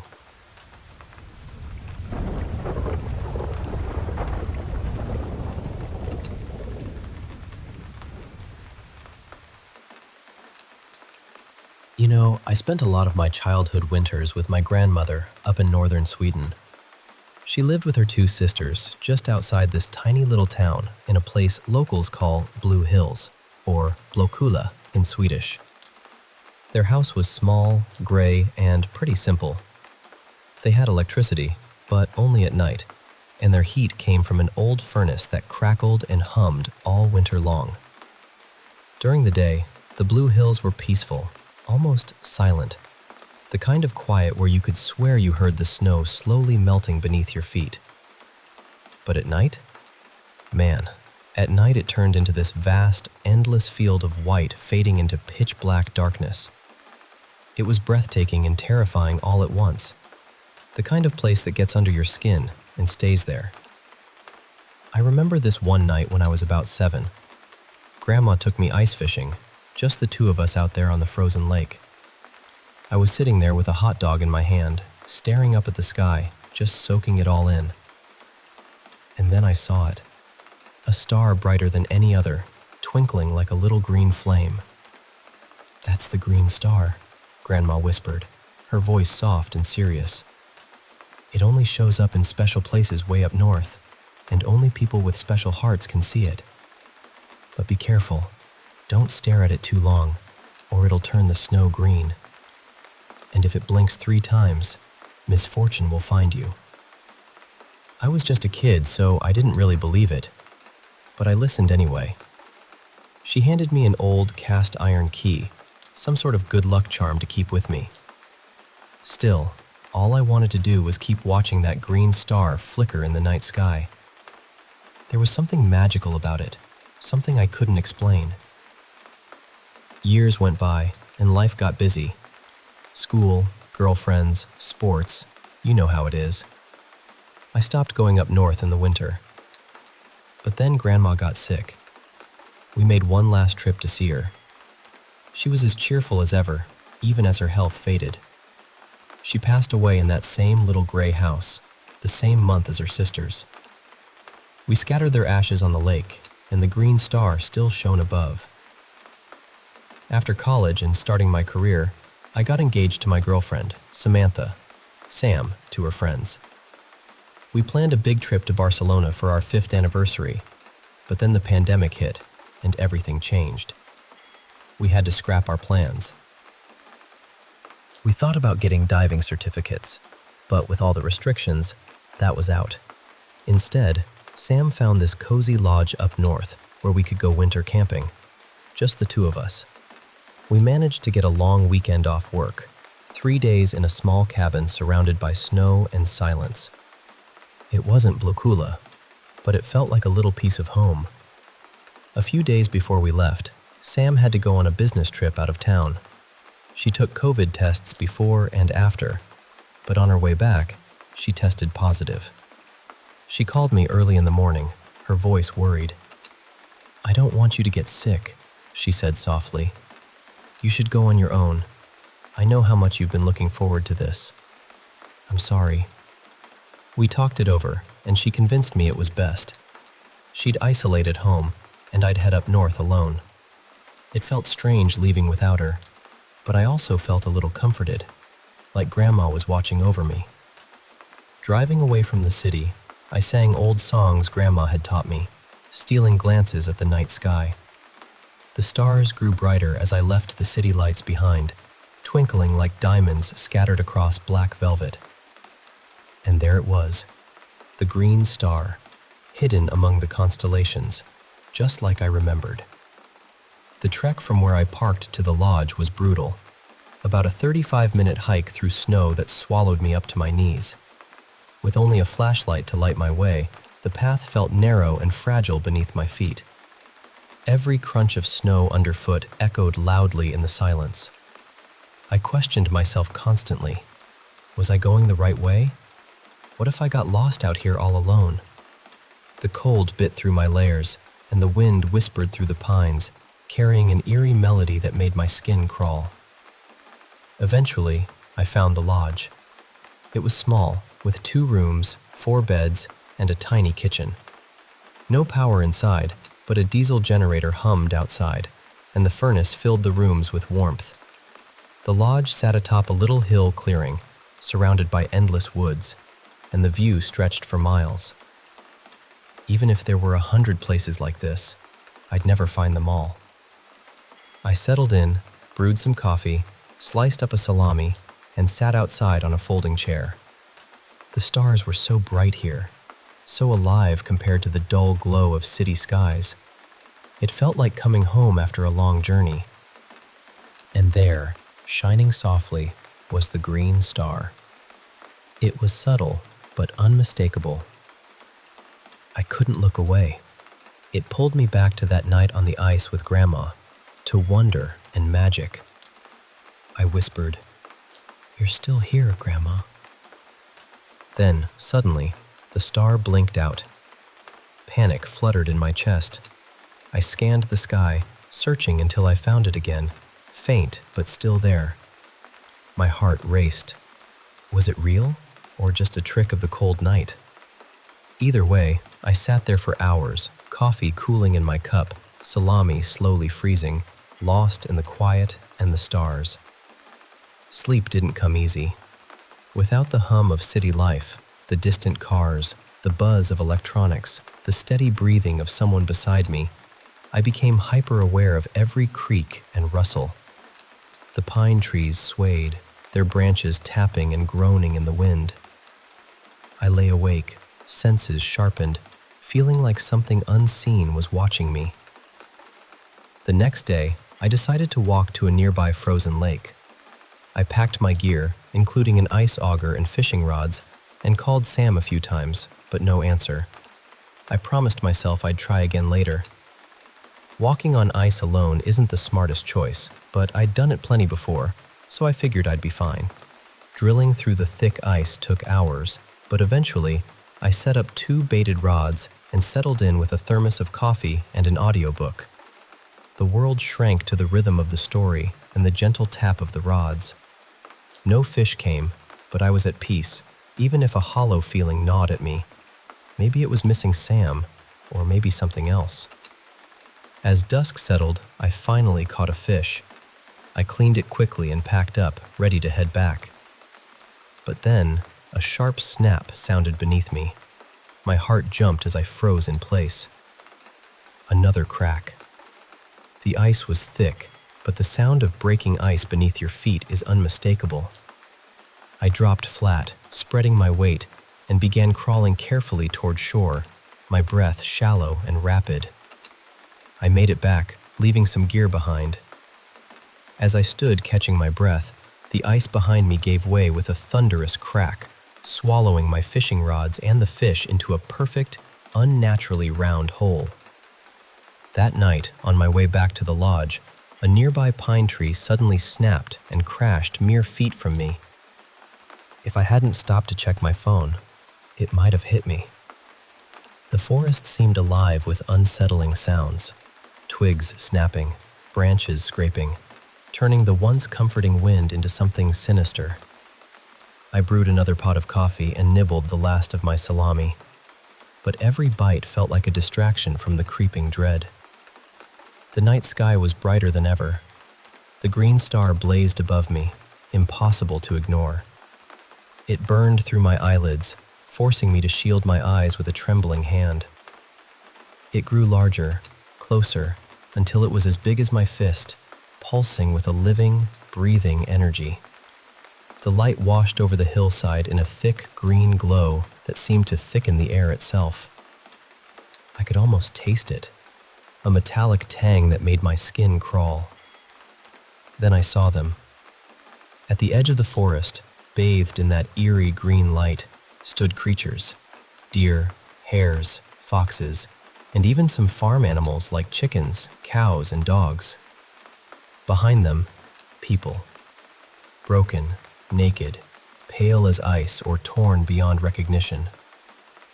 One figure caught my eye, a young woman with a broken neck, her body ravaged by time and decay, her eyes a haunting winter green. They all watched me, silent and still, shadows in the glow.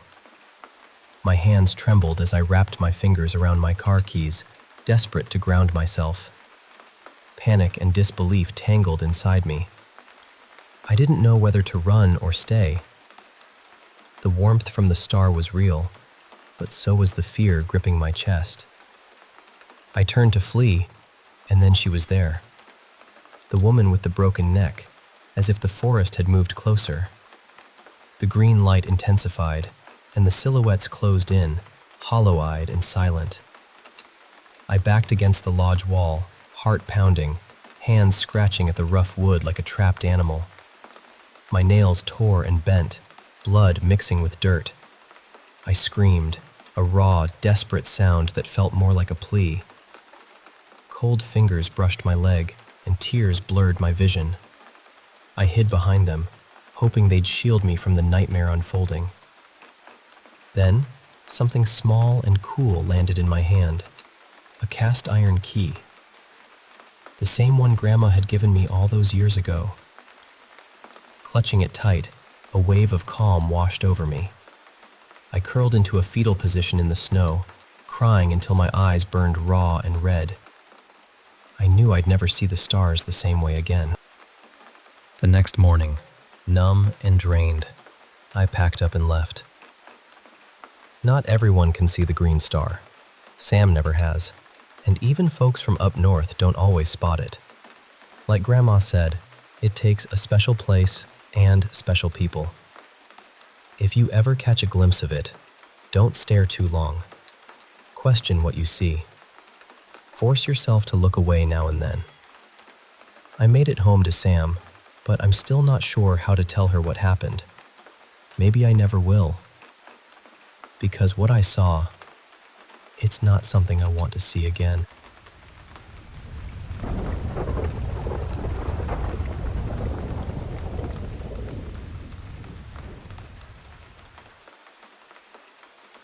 You know, it all started when I lost my job right at the beginning of the pandemic. Suddenly, I had all this time on my hands, and I found myself spending more and more hours online. I fell down some pretty wild rabbit holes. Remember those? Like, I spent an entire weekend watching videos about flat Earth theories. Yeah, I know, it sounds nuts. But honestly, I rode into almost every conspiracy forum you could imagine. I'm pretty sure I made it onto some government watch list by the end of it. When I finally got a new job, I tried to leave all that behind.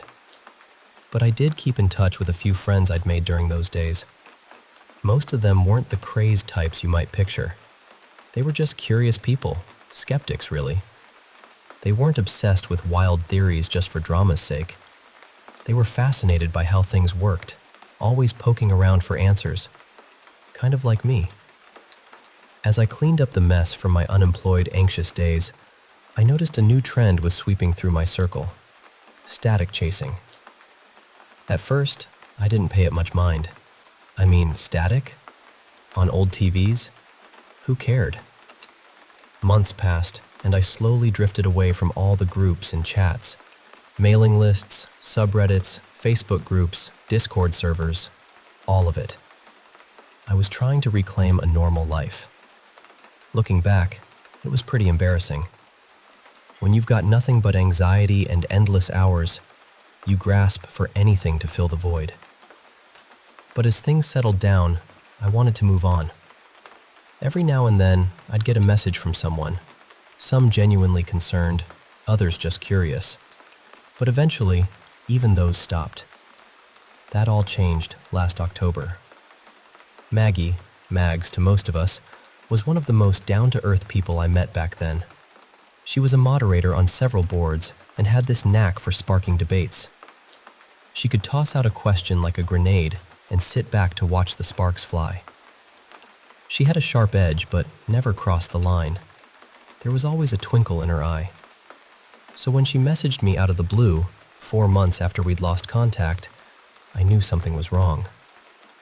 Her message was simple, just 2 words. Help me. To my surprise, it came as a text to my private phone. I didn't even know she had my number. At first, I tried not to dwell on it. I felt bad, sure, but I reminded myself we'd shared many late-night talks about everything and nothing. For her, every conspiracy was just a new path for her mind to wander. Still, I tried to forget the message and move on. Then one night, a friend bailed on our movie plans, and suddenly I was alone with nothing to do. Irritated, I went back online to find something to watch. That message from Mags popped into my head again, and I found myself opening several tabs. I knew she'd been into static chasing lately, but what was that exactly? Who were these static chasers, and why did it matter? If you haven't heard of them, buckle up. These folks are something else. So, picture this. When an old TV loses signal, it shows that familiar black and white static, like a murmur of tiny dots flickering across the screen. That's background radiation in a way. Nowadays, most modern TVs just go to a blue or black screen when the signal drops, so kids today might never even see static like we did. I remember my brothers and I used to call it the ant war, arguing over whether the black or white dots outnumbered the other. But here's the thing. Static is different now. It's rare. And these static chasers pride themselves on hunting down any trace of static on analog devices. They post pictures, share stories, and genuinely love the sound. The crackling, the hiss. It's almost hypnotic. So I found some websites dedicated to this. Back down the rabbit hole I went. Facebook groups, YouTube channels, even some sketchy Patreon pages.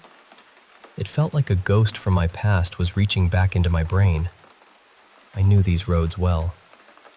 Then I stumbled upon the Static Chaser subreddit. That's when the unease started creeping in. It was a ghost town. 46,000 members, but only 2 people browsing. The moderators were all gone. No pinned posts, locked threads, abandoned. But the last post was just a couple of weeks old. Before that, the place buzzed with activity. Dozens of posts and hundreds of comments daily. Something had happened. I searched for Mags's username but came up empty.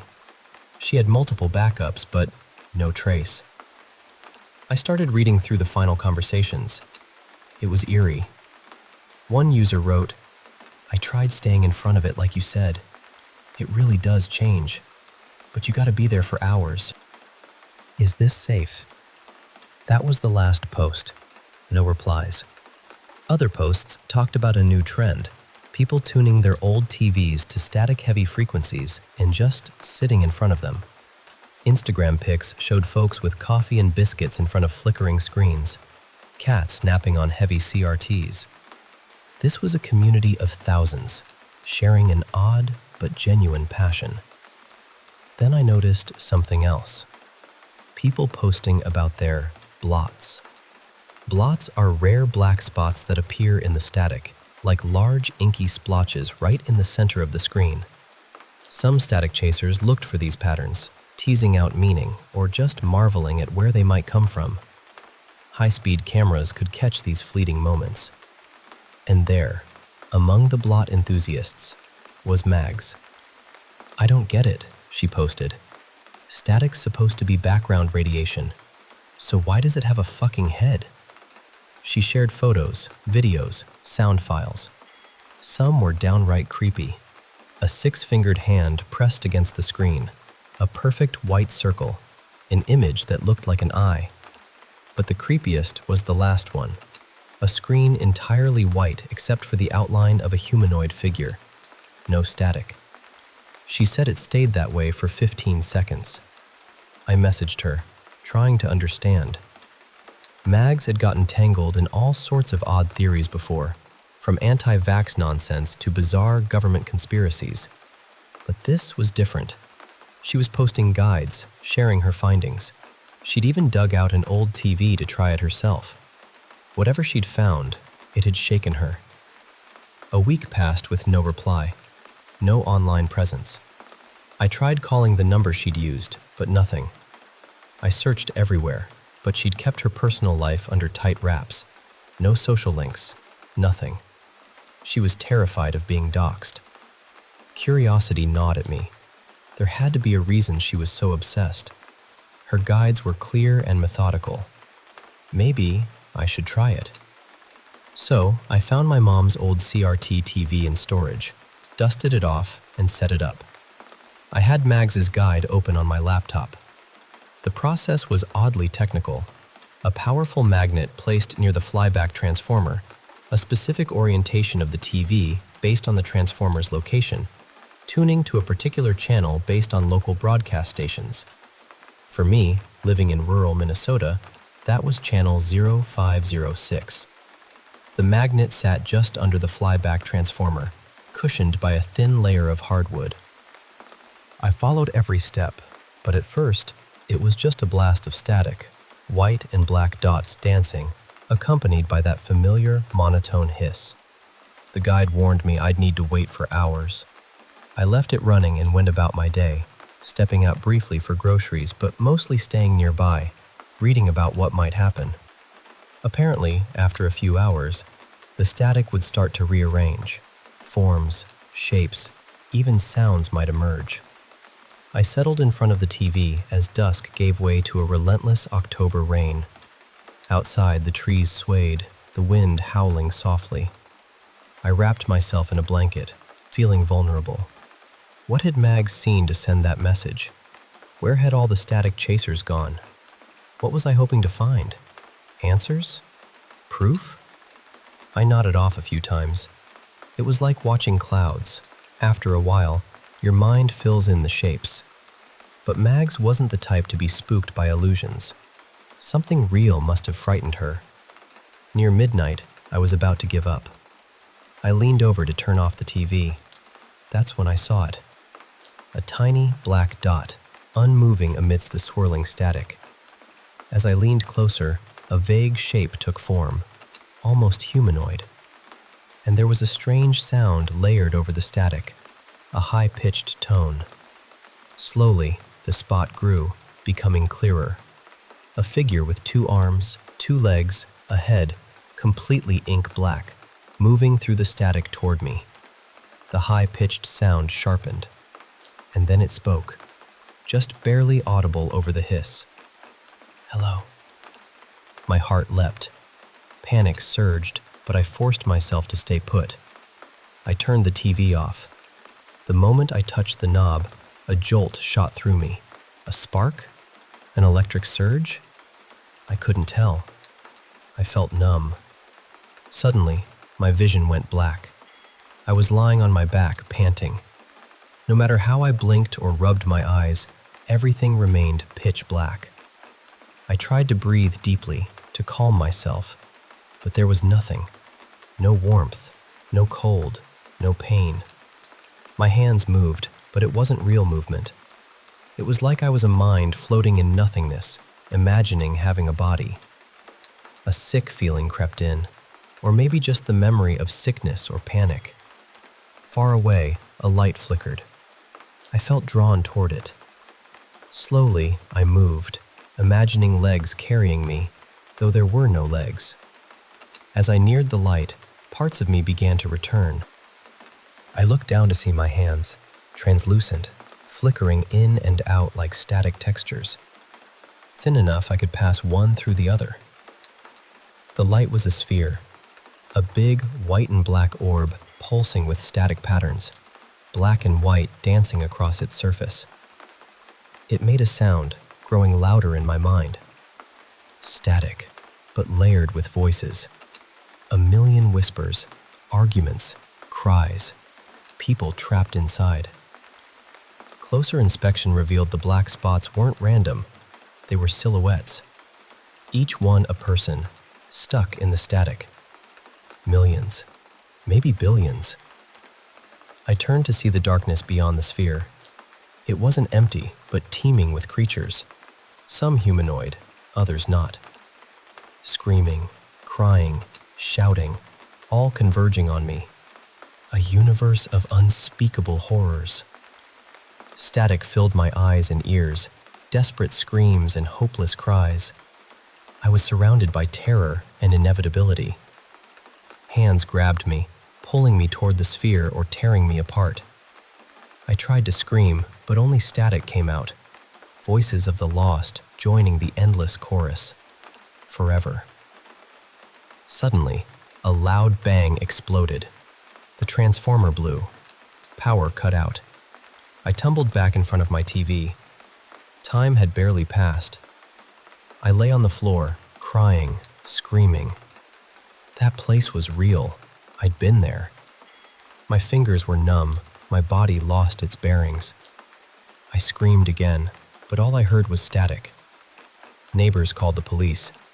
I barely remember being taken to the hospital or my brothers visiting. Doctors said it was a seizure, maybe epilepsy. I didn't argue. For days, I couldn't speak. I ended up at my younger brother's place, curled in a blanket on his couch. I forced myself to think, to feel alive. Was this what happened to Mags? What about the others? Memories of that void clawed at my mind, sending me into panic attacks. I cried myself to sleep more times than I can count. Once, the panic was so bad I lost control in a Walmart. I'm on sick leave now, seeing a therapist named Jane. She's nice, but focuses on things that don't quite help. I don't know. I found out Mags died. Electrocution. Along with about 24 others. There was a viewing party in Singapore where 4 people died. 2 Germans died sitting by a battery-powered radio. I think the faulty wiring in my TV and my apartment's power outage saved me.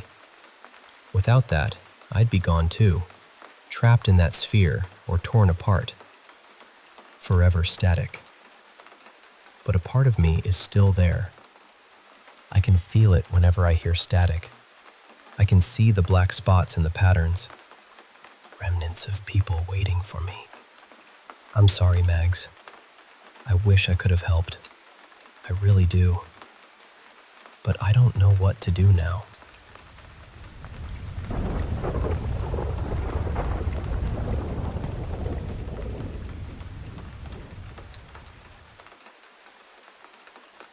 I want to tell you about my father, because he was probably the last man on earth you'd expect to be part of a story like this. He wasn't mystical in the slightest. He didn't believe in ghosts, spirits, heaven, signs, fate, reincarnation, any of it. He wasn't rude about it, really. He just had no patience for things that couldn't be proven, repaired, measured, or explained. He was a practical man, a wartime sailor, the sort of man who trusted a compass more than a feeling, and a toolbox more than a prayer.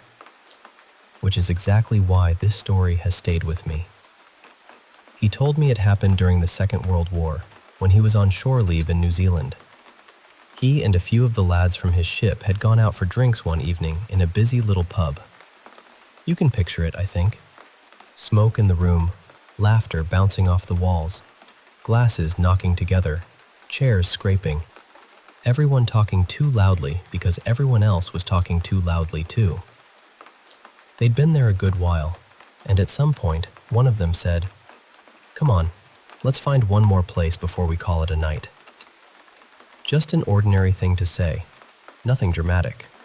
And my father, without pausing, said, "Right, we go out here, take the road past the bakery, turn right at the corner, down the slope, over the little stone bridge, and there's a pub just on the left. White railings out front, green door, lantern by the sign." He said it as naturally as if he were telling them where he'd left his coat.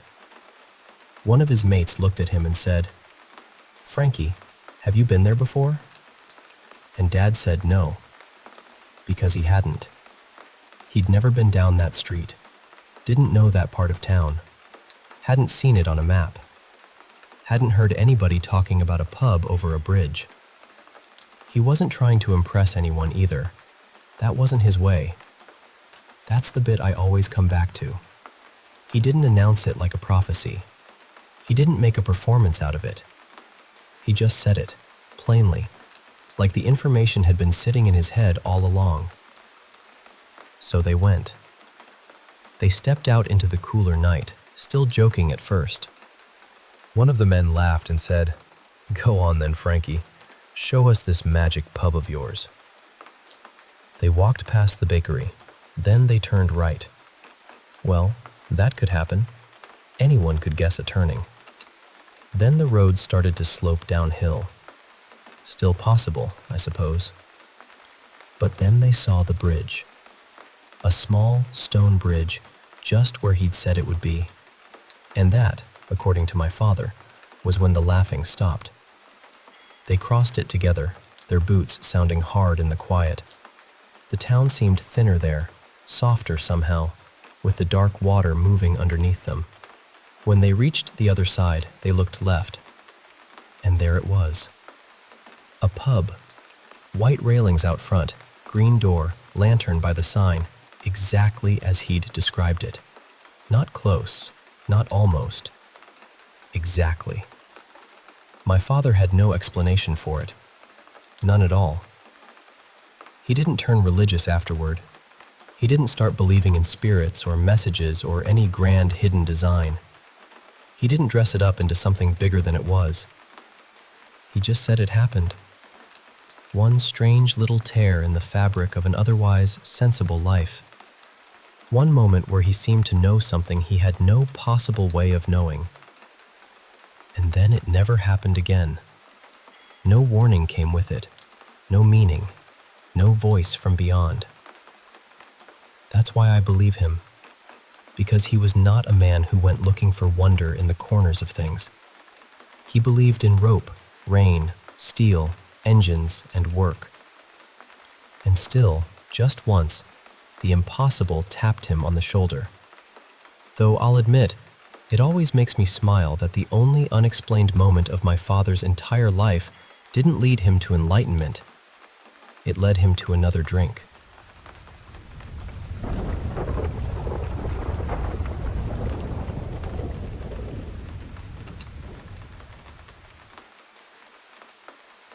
I want to tell you about something that happened to me back in the summer of 2015 in southern Ecuador. At the time, I was helping out on my father's farm. He raised cattle, and every weekend after school, I would go out and help with the chores. Nothing unusual, really. I'd feed the cows, check that they had water, make sure none of them were sick or injured. It was just part of life out there. One Saturday afternoon, I went out later than usual to check the herd. I think it was close to 3:30 p.m. when I finally saddled my horse, Lucero, and headed out. He was a calm horse. Strong, gentle, the kind of animal you trusted without thinking twice. The ride took almost an hour. That summer had been dry, and there wasn't much grass left on our land, so my father had rented a stretch of untouched pasture nearby. I made it there without any trouble, checked on the cattle, and everything looked fine. By the time I started heading back, it was already getting close to evening. About halfway home, something changed. I felt this strange rush of wind against my body. Not a normal breeze. It felt colder somehow, heavier, like it had passed through something before reaching me. I remember thinking, very clearly, something is wrong. And right after that, Lucero reacted. He started pulling against the reins, tossing his head, moving his ears sharply from side to side. His body tensed up beneath me, and the hair along his neck stood on end. He kept trying to move toward the edge of the road, like he was desperate to avoid something I couldn't see. I tried to calm him down, but he wouldn't listen. That scared me more than anything at first, because he was not the kind of horse to panic for no reason. Then my head turned to the right, almost on its own. Just beyond the fence, standing in the brush, I saw a dark figure. It was small, maybe a little under 5 feet tall, and completely black, with no clear face or shape. It was there for just a second, but I know what I saw. And then it disappeared. It didn't run away. It didn't jump. It didn't make the sound a person or animal would make while escaping through dry brush. It was just there, and then it was gone. But the bushes behind the fence exploded with noise, like something heavy had crashed through them. Dry branches snapped loudly, even though I couldn't see anything moving anymore. That was when Lucero bolted. I held on as tightly as I could. My hands had gone numb from pulling the reins, and my whole body felt weak and stiff at the same time. I was confused, terrified, and just trying not to fall. For several minutes, he ran like something was chasing us. Eventually, he slowed down near a small stream. I got off, shaking, and bent down to drink some water. That was when I noticed my eyes were burning badly. It felt like someone had thrown pepper into them. I kept blinking, rubbing at them, but nothing helped. When I finally got home and took the saddle off Lucero, my mother looked at me and immediately asked what had happened to my eyes. I told her it was just sweat. I didn't want to explain anything yet. Honestly, I didn't even know how to explain it to myself. But when I went inside and looked in the mirror, I froze. My eyes were blood red. Not irritated, not a little pink. Red. There was almost no white left in them. It looked like both eyes had filled with blood. That was when I knew it had something to do with what I had seen by the fence. I went to a doctor later, but he couldn't give me a real explanation. The medicine didn't help either. My eyes stayed that way for almost 2 months before they finally cleared. When I eventually told my mother and my older brother the full story, they were shocked. My brother went out the next day to look at the spot where I had seen the figure. He told me there were no tracks, no broken branches, no marks in the brush. Nothing. The place looked completely untouched. That made it even worse for me somehow. Years have passed now, but I still remember every second of it.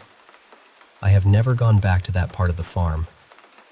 Lucero died not long ago, and that still hurts. He was the only one with me that day, the only one who felt whatever was out there before I even saw it. And sometimes I think about that. Whatever I saw behind that fence, he saw it too.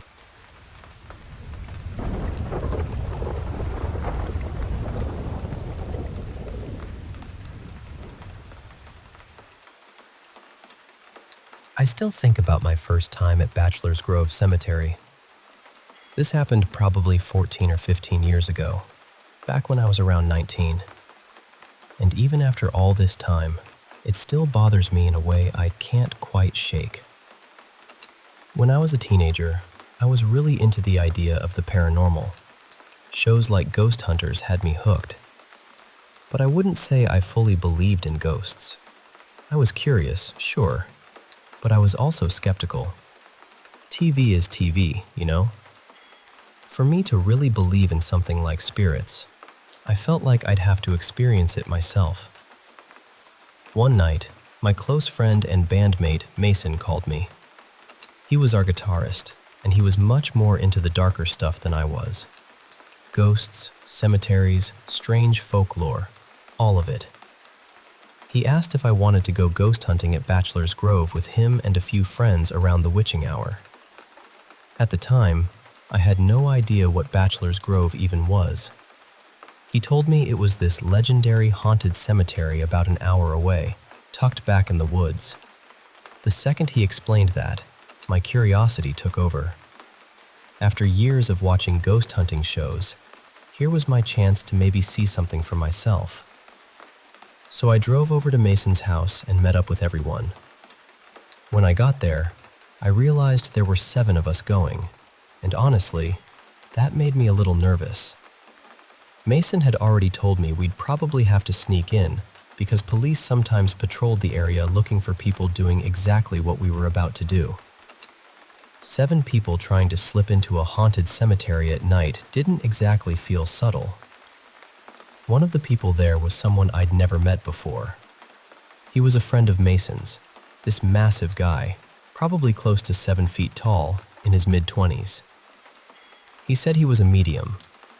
I'll be honest, I was skeptical right away. But I also thought, what do I know? Maybe having someone like that with us would help.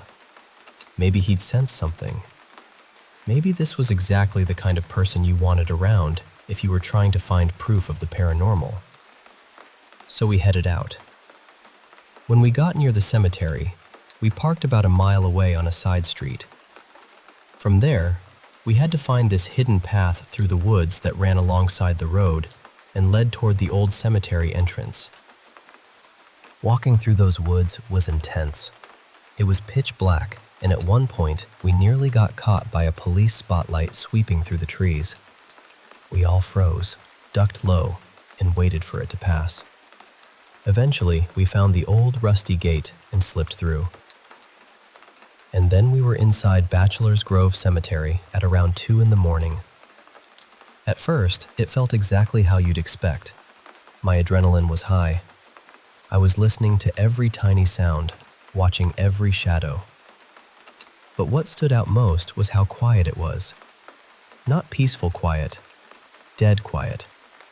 No birds, no wind, no leaves moving. The air felt completely still.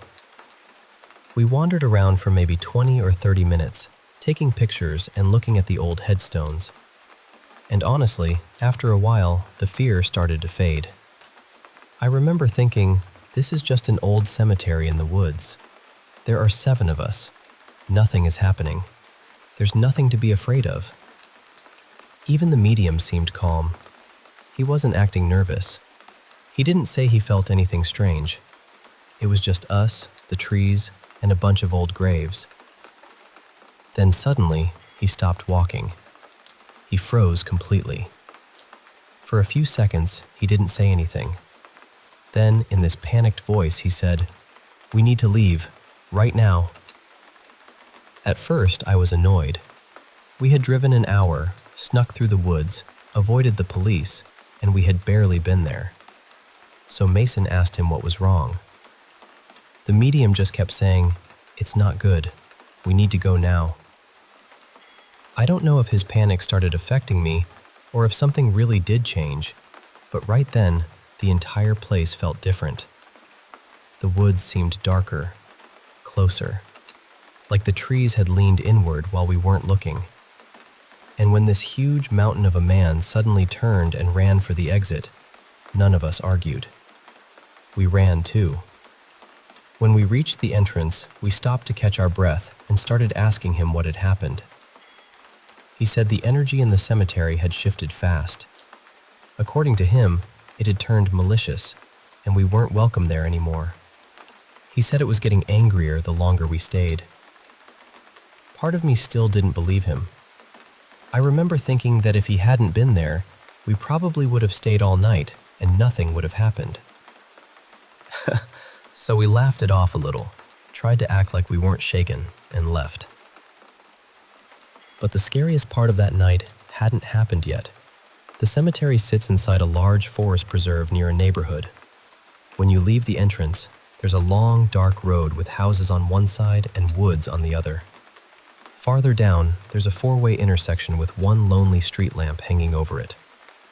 Instead of taking the hidden path back through the trees, we decided to walk down the road. Our cars were a few blocks past that intersection. There weren't any sidewalks, so we walked in the middle of the street, talking and joking, trying to shake off what had just happened. As we got closer to that intersection, I found myself staring at the yellow light from the street lamp. I don't know why, but I couldn't stop looking at it. Then I stopped. Something black was moving at the edge of the light. At first, I thought it was someone walking a dog. The shape was low and animal-like, creeping out from the darkness on the right side of the road. But then it stepped fully under the street lamp, and there was no person. No leash. Nothing. I whispered, "Guys, look ahead." Everyone stopped. It wasn't a dog. It was much bigger than any dog I'd ever seen. Bigger than a Great Dane. The way it moved reminded me more of a lion stalking through grass, with its head low and its shoulders high. Its body was completely black, not just dark-colored, but like the light couldn't touch it. It was standing directly beneath the street lamp, but no detail showed in its fur, just a solid black silhouette. Then it stopped. It turned its head toward us, and its eyes were glowing. Nobody moved. Nobody spoke. We just stood there, locked in place, staring at this thing while it stared back at us. Then another shape stepped out of the darkness, and then a third. 3 huge black creatures stood under that street lamp, all of them facing us. I've only felt fear like that a few times in my life. Real fear. The kind that empties your mind except for one thought. and all I could think was, please don't run at us. It felt like we stood there forever. Finally, the first one turned away and walked down the road to the left. The other two followed. One by one, they disappeared into the darkness. We stayed frozen for a few more seconds before slowly moving toward the intersection. When we got there, I looked down the road where they had gone. It was long and straight, and we should have been able to see them. But they were gone. Completely gone. After that, I remember walking as fast as I could toward the cars while looking over my shoulder the entire time. I kept expecting them to be behind us, but nothing came. We got in our cars and drove home, all of us asking the same question. What the hell did we just see? Years later, I searched for black spirit dog online, and one of the first things I found was the word Barghest. In Northern English folklore, it's a black dog with fiery eyes, often seen as an omen of death. I can't say that's what we saw. I can't prove any of it. But a few years after that night, Mason told me the medium had passed away. And years after that, Mason himself died by suicide. I'm not saying those things are connected. I don't know that they are. But I do know this. I still think about that night. I still see that street lamp.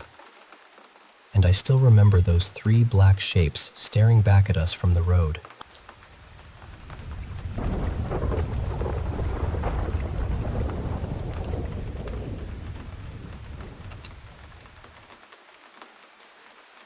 Hey everyone. I figured I'd share what happened to me tonight because, honestly, I'm still a little shaken up. I've been trying to be better about getting exercise in, so I've started going on walks almost every day. There are 2 old cemeteries near where I live, sitting right across the road from each other, and I actually like walking there because the path around the larger one is just over a mile. It's peaceful, usually, quiet in a way that doesn't bother me. Most of the time I go during the day, but I work nights, so sometimes the only time I can squeeze in a walk is pretty late. Tonight ended up being one of those nights. I woke up around 5:30, handled a few errands, came home, and then wasted a couple hours lying around doing absolutely nothing. Around 9:15, I finally told myself to stop being lazy and go get my walk in. So I got dressed, grabbed my little flashlight, and drove over to the cemeteries. I parked along the fence by the bigger cemetery, near the gate, with the smaller one right across the street. I usually walk through both, so I started with the smaller cemetery first. I wasn't in any rush. I just wandered along the paths, shining my flashlight gently over some of the headstones, reading names here and there. After that, I crossed back over to the larger cemetery and started my usual loop around the outside path. And the thing is, I've walked there at all kinds of strange hours before. 3 in the morning, 4 in the morning, whenever. I've never really gotten that awful, creepy feeling people talk about. Tonight felt the same at first. I had a podcast playing in one ear. I was moving at an easy pace, and every now and then I stopped to fix little things at the graves. A small angel statue that had tipped over, a plastic flower arrangement that had fallen sideways, little keepsakes that had been knocked down by the wind. Nothing unusual. Then I got close to finishing the loop. I was coming up from behind where my car was parked, and from that angle I could see straight through the back window. There was a street light nearby, and the light hit the inside of my car just enough for me to see it. There was a man sitting in my back seat. Not a maybe shape, not a weird blur. I mean a clear, dark silhouette of someone sitting upright in the back of my car. I stopped right where I was. For a few seconds, I just stared. I didn't move. I kept telling myself it had to be a shadow, or a trick of the light, or my tired brain stitching together something that wasn't there. But the longer I looked, the more solid it seemed. My first thought wasn't ghost. My first thought was, there's someone alive in my car. I live in a mostly okay area, but it's not perfect, and there have been a few reports recently about cars being broken into. So in that moment, I was convinced I had caught someone in the act. I stepped off the paved path and moved between the rows of headstones, trying to take a wider angle so I could see into the car from the side. Since I was walking alone at night, I did have my gun on me, and I drew it while keeping my eyes locked on that shape in the back seat. Then I saw the head move. Just a little turn. Either toward me or toward the opposite window, I couldn't tell. There were no features, no face, no clothes, just that dark outline of a person. I crouched behind a larger headstone and tried to steady myself. Then I remembered that if I hit the unlock button on my key fob, the interior lights would come on. So I did. The lights flashed on inside the car, and there was nothing there.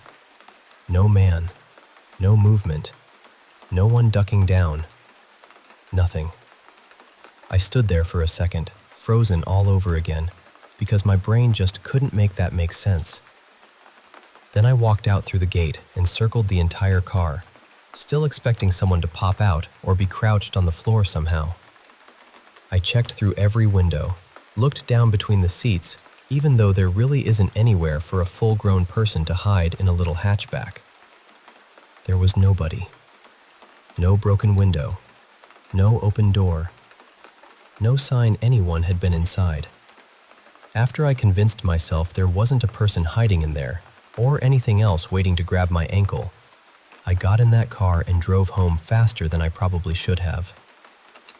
I've had a few strange experiences before, but this one really got under my skin.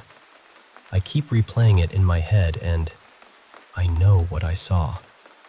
Honestly, I'm half tempted to sage the car tomorrow.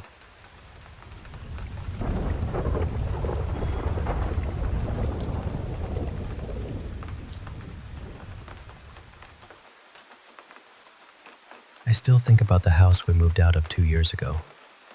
We moved into it back in 1989, and the strange thing is, it was a new build. You'd think that would make it feel clean somehow, untouched. But from the beginning, there was something about that place that never felt quite right. Even early on, I started wondering if there was something in the house, maybe some kind of opening or portal. I didn't have much to go on back then. People didn't talk about the paranormal the way they do now, and information on parapsychology was harder to find. But I kept trying to make sense of what was happening. The oddest part was that it wasn't constant. I could go weeks, sometimes months, without feeling anything at all. Then, out of nowhere, I'd walk through a patch of freezing air in a place where there were no vents, no drafts, no reason for it. And then I'd never feel that cold spot in the same place again. Late at night, I'd sometimes see shapes on the basement walls. Not full figures exactly, more like outlines of people standing there in the dark. Then they'd disappear for a while, and weeks later, different ones would show up. Other nights, I'd notice shadows moving around near the front hallway by the door. From my bedroom, I had a clear view down toward that area, and I can still remember the awful feeling that whatever was down there knew I was looking. On nights like that, I would not go downstairs unless every light was on. The foyer, the kitchen, the dining room, the living room, the family room, all of it. Any dark room felt like it had eyes in it. But then there were other nights when the house felt completely normal. I could walk downstairs in the dark, grab a drink or whatever I needed, and go right back up without a second thought. That was part of what made it so hard to explain. The whole place seemed to change from day to day. I also had night terrors in that house. Sometimes I'd wake up shaken, and a few times I had scratches on me that were actually bleeding. I still don't know what to make of that. 2 moments, though, have stayed with me more than anything else. The first happened back when I was still comfortable sleeping with my bedroom door open. One night, I heard a voice that sounded like my mother calling me from downstairs. I shot straight up in bed, not sure if I had dreamed it or if I had really heard it. Then it happened again. This time, it sounded like it was coming from the basement. After that night, I never slept with my door open again. I kept it shut and locked. The second moment happened when I was completely alone in the house. No television on, no radio, no one else home. I was sitting on my bed reading Edgar Allan Poe, completely absorbed in it because I've always loved his writing. Then, out of nowhere, I heard a voice. It was barely there, so faint it was almost at the edge of what a person can hear. But I heard it clearly enough. It said, "Hi." Just that one word, nothing before it, nothing after it. That house had a way of doing that. Some days it was still and empty.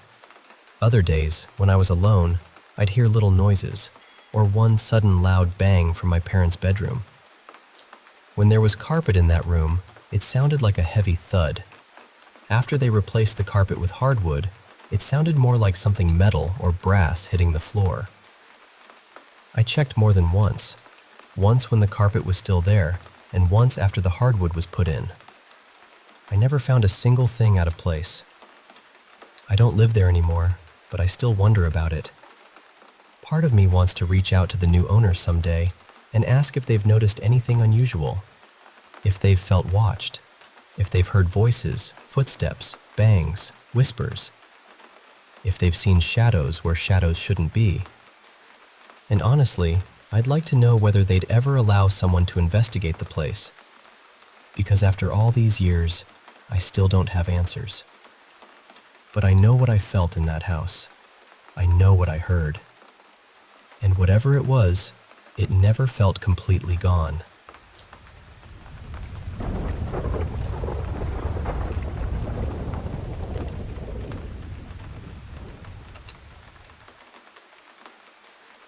I've been unsure for a long time about sharing this, because one part of me keeps trying to stay logical, but another part of me feels honestly shaken by everything that has happened over the past year. I'm 23, from India, and my home life has become extremely painful emotionally. It started because of serious conflict with my parents over my long-distance relationship. At first, it was just arguments, but slowly, it turned into something much heavier. I started feeling watched all the time, pressured, controlled, humiliated, like I had no real privacy anymore. There was constant tension, constant fighting, and eventually, I didn't feel emotionally safe in my own house. But the hardest part wasn't only the control. It was seeing people I once trusted lose their compassion completely. The breaking point came when my girlfriend's father passed away recently. I wanted to go for the funeral and final rites. He mattered to me, and I cared deeply about my girlfriend and her family. I felt that being there was the right thing to do. But I was stopped from going. During one of the arguments, my father said something like, "So many people die every day in Kashi. What difference does one more death make?" And my mother said, "There are many deaths I couldn't attend either. Why is this one so different for you? You need to accept life." Then, during the funeral itself, my mother apparently called my girlfriend's grieving mother and disrespected both her and my girlfriend while they were already dealing with a death in the family. I remember completely breaking down and saying, "Where is your humanity? Where is your heart?" But all I felt around me was ego, coldness, darkness. That moment did something to me.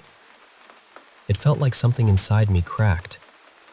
Around the same time, death started appearing everywhere in my life. Or at least, that's how it began to feel. First, my uncle passed away after years of drinking. Then, just a few days later, another family acquaintance suddenly died of a heart attack, even though he had seemed fine. Then someone connected to a friend passed away. Then my girlfriend's father died from heart failure. And while all this was happening, I also began noticing dead or suffering animals around me more intensely. A dead cow, 2 dogs, later another cow. I know, logically, these things may not be connected at all, but emotionally, it started to feel like death was everywhere, like the air around me had become heavy. There was one moment that really disturbed me. My mother was driving near a cow, and I kept shouting, "Brake, brake, brake!" For a second, I truly believed she was going to hit it, because her reaction felt delayed to me. Nothing actually happened, but my mind was already so full of fear and heaviness that the moment stayed with me. After all of this, I became extremely aware of everything inside my home. At night, I started feeling afraid. My sleep got worse. I felt drained all the time. There was this heaviness in the house, and there were moments when I genuinely felt like something moved nearby, even when nobody was there. Not in a dramatic horror movie way, more like a subtle shift, a presence. That split-second feeling that someone is there, and then nothing. One night, around 10:45 p.m., I was on a call with someone, trying to explain that maybe all of this was just stress or my mind reacting to everything. I turned around, and for a brief second, I thought I saw a dark, human-like figure. It was quick, not clear, not detailed, but it disturbed me badly. After that, my mind started connecting everything. My father and my cousin Arvind have both experienced sleep paralysis before, and suddenly, my brain began linking it all together. The deaths, the heaviness, the cruelty, the strange feeling in the house, the sleep problems, that figure. At the same time, I really do want to stay grounded. I understand that stress, grief, emotional abuse, fear, trauma, sleep deprivation, and hypervigilance can seriously affect perception. I know they can make an ordinary place feel threatening, charged, or spiritually wrong. So I'm not asking anyone to tell me I'm possessed, cursed, haunted, or dealing with demons. What I'm really asking is this: has anyone else ever felt a home become emotionally or spiritually heavy after long periods of conflict, grief, hatred, or emotional collapse? And how do you tell the difference between trauma and hypervigilance changing the way you perceive things versus something that truly feels spiritually negative? Because honestly, I strongly feel like there is some negative presence in my home. I'd really appreciate grounded responses, not fear-based ones, because I already feel exhausted enough.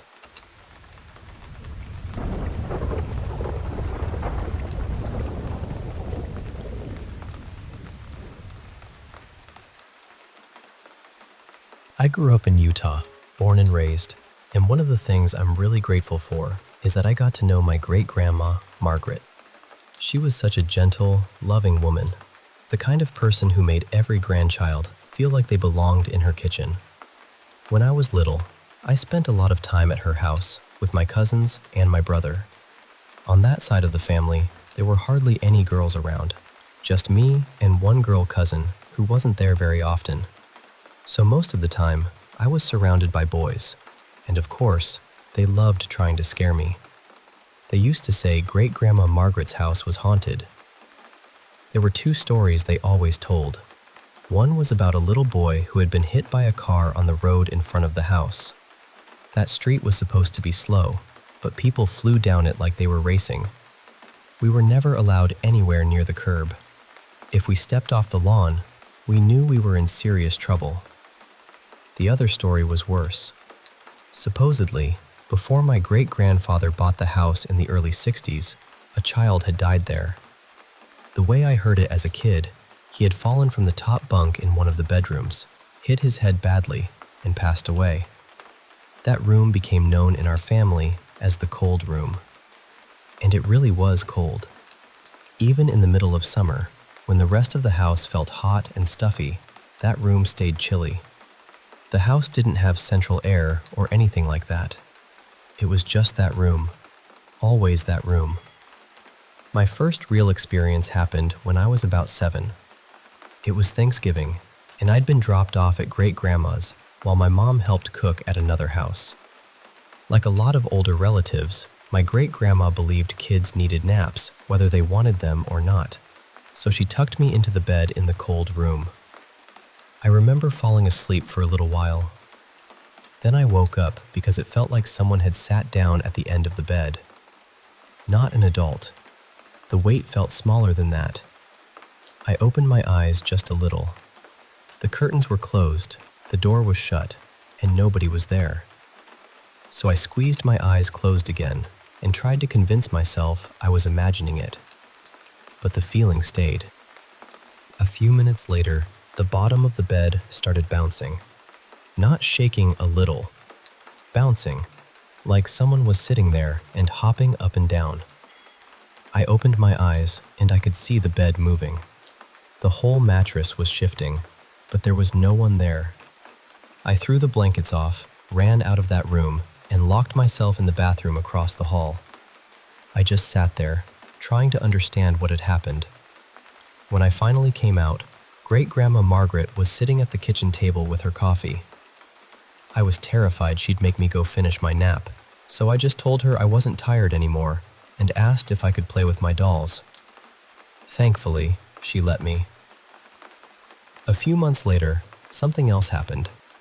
I was in the front room with my younger uncle, Danny, and my older brother. We were playing with blocks when we heard this tiny bell ringing. It sounded like one of those little bike bells. Then came a strange clicking noise. We all realized it was coming from the cold room. My great-grandma walked in and saw all three of us sitting there, nowhere near that room, and her face changed. She looked confused, but also not completely surprised. My uncle got up, walked into the cold room, and came back carrying an old Fisher-Price activity toy, the kind with little buttons and doors and bells. He put it on the coffee table, laughed a little, and said, "He sure likes this one." At the time, I didn't understand what that meant. Years later, my mom told me that toy had been doing things on its own since she was a kid. The bell would ring by itself. The little parts would click and move when nobody was touching it. She also told me she once saw a jewelry box lift into the air in my great-grandma's bedroom and then drop the second someone walked in. Another time, one of Great-Grandma Margaret's wig heads lifted up by itself and fell as soon as she came back into the room. My great-uncle Danny seemed to see the little boy the most. He would say he'd seen him peeking out from the cold room or from down the hallway. Sometimes records would be pulled off shelves in his bedroom. My great-grandfather even said that once, while he was working in the garage, he saw little feet walking around near the car. At first, he thought it was one of the kids, but then he realized the feet were far too small. This went on in that house for years. My grandma experienced it. My mom experienced it. My uncles experienced it. And then I did too. Great-Grandma Margaret passed away when I was 9, but my great-uncle stayed in that house for many years after. When he passed away in 2022, the family finally decided to sell it. I went there with my husband to help clean and pack things up.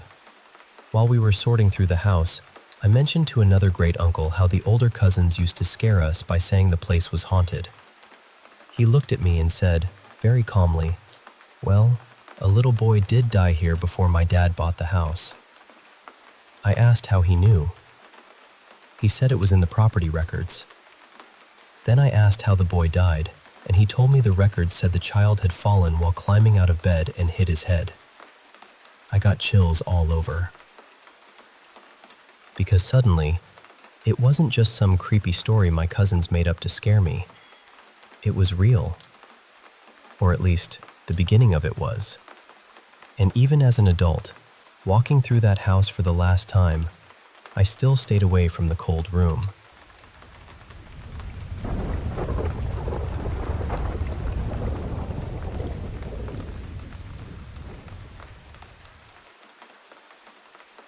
So, this was my first real ghost hunt. I wanted to try it for years, but it was always one of those things I talked about and never actually did. Then my friend Rowan, who had all the equipment, invited me out, and I couldn't say no. I went with Rowan, my close friend Alina, and her boyfriend Jay, and the four of us drove out to this old ghost town not too far away. We got there around 8:30 at night, and at first, it was exactly what I'd hoped for. Empty buildings, weird shadows, that heavy quiet you only get in abandoned places. We were walking around, checking everything out, getting creeped out in the best way, and then, suddenly the cops showed up and kicked us out. I was honestly so annoyed. Everything I had seen online made it seem like the place was open all night, so we were all standing there thinking, seriously? We came all this way for this? But instead of just giving up, we decided to go to the cemetery nearby. When we got there, we walked around for a bit, reading the names on the headstones and just taking in the atmosphere. Then we found a random spot to sit down, and Rowan pulled out the spirit box. We decided to try the noise-canceling headphones and blindfold method right away. Rowan went first because he actually knew how the equipment worked. At first, nothing major happened. Just static, broken sounds, little bits that could have been words but weren't clear enough to count. Then we started getting answers. Not just random noises either. It felt more like something was actually responding to us. We asked if it was from the town, if it remembered its family, if it knew its mother's name. Most of the answers were quiet and sad. Things like, "I don't know," or "no memory." The only things it seemed to remember were strange. It didn't give us a first name, but it called itself Smith's Boy, and then said the last name was Jameson. We asked if Smith Jameson was its father's name, and the response was, "Close." But that was all we got. After a while, Jay took the headphones and blindfold. He was the skeptical one in the group, so I was really curious to see what would happen with him. At first, he said he wasn't hearing anything except static. No words, no voices, nothing. Then, after a few minutes, he suddenly said, "Connection." I asked, "Are you having trouble connecting through Jay?" And he answered, "Yes." That was when things started to shift. We asked, "What's your name?" Jay said, "Woman." So we asked, "Are you a woman?" "Yes." Then we asked again, "What is your name?" There was a long burst of static, and then Jay said, "I am Angel." We asked, "Are you an angel?" "Yes." Then we asked if it had a name. Jay couldn't tell if the answer was Mira or Mika, but he was sure it started with an M. So I said, "Is it okay if we call you Angel M?" And the answer was, "Yes." Now, I don't know if it was really an angel. I'm not claiming that. But whatever it was, it didn't feel cruel. At least, not at first. We kept asking questions, and then suddenly Jay said his own name. Jay. That scared all of us. I asked, "Are you watching over Jay?" "No." "Are you watching over Alina?" "No." "Are you watching over us?" There was a pause. Then Jay said, "Behind." We all immediately moved closer together. None of us were brave in that moment. We were just four nervous people in a cemetery, huddling like baby raccoons in a thunderstorm. We actually yanked the headphones off Jay because we panicked, and he was definitely not happy about that. Eventually, we put them back on him. Then Rowan, for reasons I still do not understand, decided to ask scarier questions. He asked, "Is there something here with us?" "Yes." "Are we safe?" "Yes. Safe. Safe. Protect." That made us feel a little better. We were still scared, but there was this tiny piece of comfort in thinking Angel M might be protecting us. Then Rowan asked, "What are you protecting us from?" Jay answered, "Evil. Human." And I'm not going to lie, part of me really hoped it just meant the cops were still hanging around the ghost town. After that, things got weird again. We were asking random questions, and Alina and I were joking around a little because we were trying not to freak ourselves out too badly. Then Angel M came through again. Jay said, "Leave behind. Run, run, danger, evil." That was it for us. We grabbed Jay, threw everything into the bag as fast as we could, and practically flew back to my car. I don't think any of us breathed normally until we were back on the road. Even though I was genuinely terrified, I had so much fun. Horror movies and scary stories don't usually get to me anymore, But being there in person, hearing those answers, feeling that shift in the air, it was completely different. We're planning to go ghost hunting again this Saturday. We might try an old massacre site, or maybe go back to the actual ghost town and see if we can explore more this time. So what do you think? Was Angel M really an angel, or something else pretending to be one? And if anyone has tips, challenges, or ideas for things we should try next time, I'd love to hear them.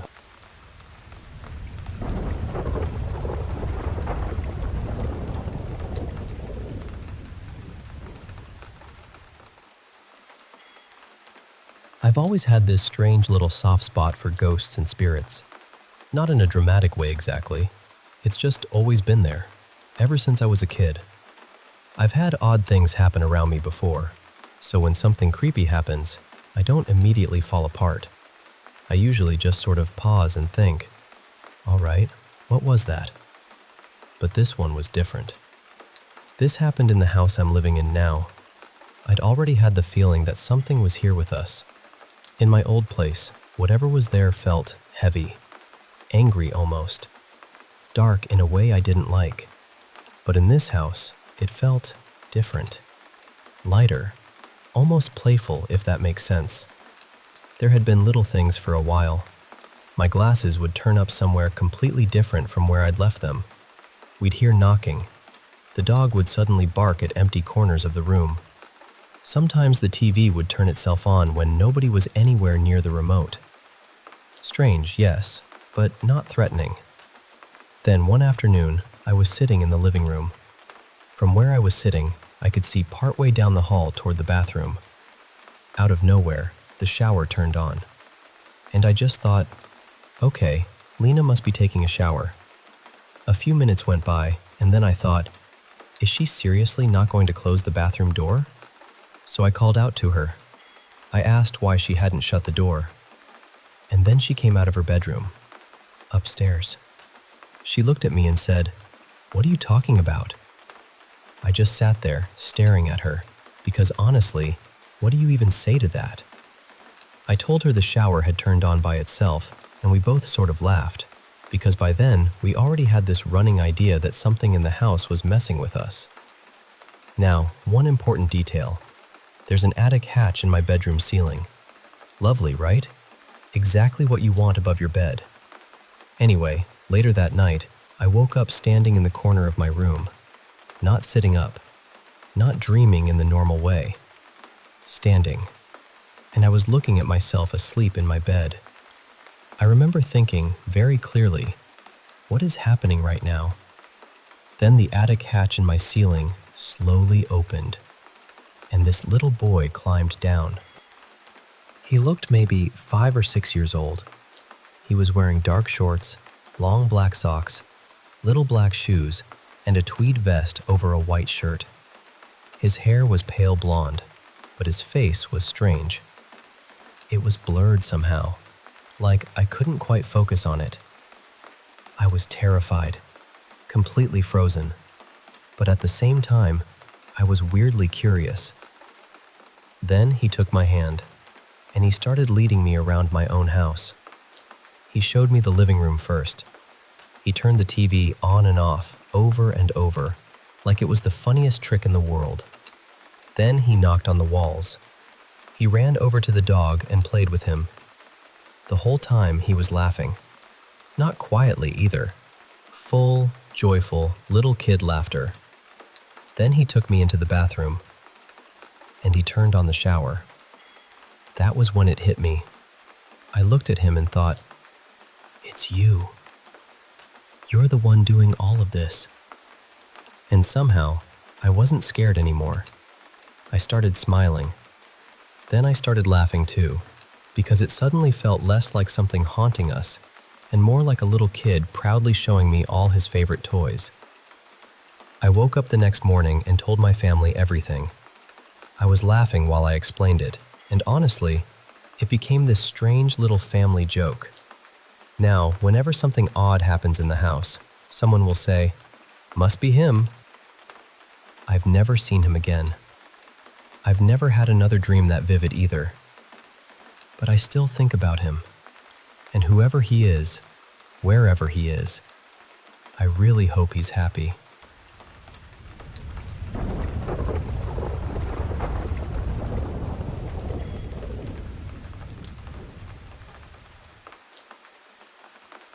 Something happened a couple of weeks ago, and honestly, I still don't really know what to do with it. I was at home when I suddenly caught something out of the corner of my eye, just off to my left. I turned my head, and for the briefest second, I saw a young man standing there. And when I say brief, I mean it was almost instant, a blink of a moment. But in that tiny little slice of time, it felt like we looked right at each other, like he saw me seeing him. The strange part is, I don't think I saw him in the normal way. Not exactly with my eyes. I know that sounds ridiculous, and I don't really know how else to explain it, but it was almost like the image appeared right in front of me and inside my head at the same time. Not like imagination though, not like daydreaming. It was more like I was seeing him from somewhere right at the front of my forehead, but it still felt as clear as looking with my eyes. It left me feeling completely unsettled. At first, I tried to shake it off. I told myself I was being dramatic, or tired, or letting my mind play tricks on me. I don't usually jump straight to anything supernatural anyway, and another reason I dismissed it was because of the way he was dressed. Our house is Edwardian, but he looked much too old-fashioned for that, at least from what little I thought I knew. But the more I tried to ignore it, the more it kept circling around in my mind. So eventually, I started looking things up. What I remembered most was his clothing. He had on a brown jacket and matching trousers, but the trousers were not full length. They came to just below the knee, loose at the top and tighter around the knee. The fabric looked rough, maybe wool or tweed, and it was that dull brown color of a paper envelope. Under the jacket, he had some kind of white shirt. The jacket itself looked odd to me, almost lopsided, because the buttons didn't fasten straight down the middle. They fastened more toward one side, and the lower part of the jacket had this boxy shape. Then, just beneath the knee where the trousers ended, I saw white fabric showing underneath. At first, I thought it was a ruffle, which is one of the reasons I convinced myself it must have been nonsense. In my mind, ruffles belong to some much older time period, not an Edwardian house. His hair stood out too. It was longer than I expected, falling just under his ears, and it was parted very sharply to one side. He looked young, maybe somewhere between 18 and 25. I wish I could remember his shoes, but I can't. The thing is, when I researched it, the details started matching up in a way I really didn't expect. I focused mostly on the trousers, because that was the clearest part of what I saw. I found out that young men around the late Victorian and Edwardian period sometimes wore knickerbocker-style trousers for casual wear, or outdoor activities like cycling, golf, walking, or shooting. Basically their version of relaxed clothing. And the white ruffle I thought I saw may not have been a ruffle at all. It could have been white cotton or linen undergarments showing beneath the wool or tweed. Apparently those underlayers were worn partly to protect the more expensive outer fabric, because cotton and linen could be washed much more easily and often. That honestly gave me chills, because what I saw was exactly that, a rough brown matching outfit over white material. I also found out that younger men sometimes wore their hair longer and parted strongly to one side, just like he did. I don't have any real knowledge of historical clothing. I wouldn't have known what knickerbockers were, or why white fabric might show underneath, or that young men dressed that way. If anything, I had talked myself out of believing it because I thought his clothes didn't fit the house or the period. So now I'm left with this strange feeling that maybe I did see something. The part I keep getting stuck on is why a young man would be there. I always think of hauntings, rightly or wrongly, as being tied to death. But surely, young men didn't often die at home. Then again, maybe it wasn't that kind of thing. Maybe it was more like a trace or residual energy, if you believe in that. But it didn't feel completely residual. It felt like he knew I was looking, like there was a moment of mutual recognition, even if it lasted less than a second. And still, part of me wants to talk myself out of it. I keep thinking maybe I imagined it. Maybe I was tired. Maybe something strange happened in my brain for a second. I don't know. All I can say is that I know what I saw, even if I saw it in the strangest way possible. I'd honestly love to hear from anyone who has thoughts on this. Spiritualists, skeptics, historians, anyone with knowledge of clothing from that era, or even someone with a medical explanation. Because right now, I'm standing in the middle of all those possibilities, holding this tiny, impossible moment, like a match in the dark.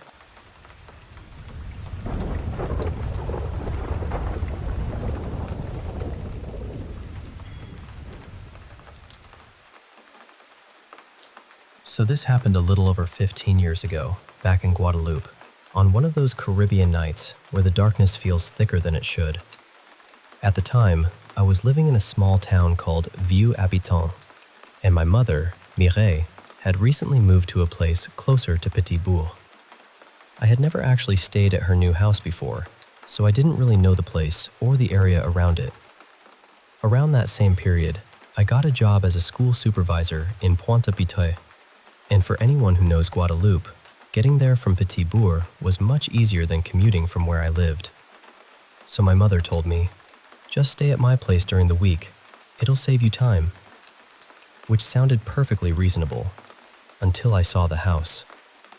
It wasn't scary in an obvious way, not at first, but it was the kind of place that made you aware of how alone you were. It sat off a dirt road, surrounded by thick vegetation, with no real neighbors nearby, no streetlights, no comforting little glow from another house in the distance. Just trees, insects, darkness, and one landlord who lived farther down the path. For the first few days, I didn't think too much about it. I was tired from work, so my routine was simple: eat, shower, sleep, repeat.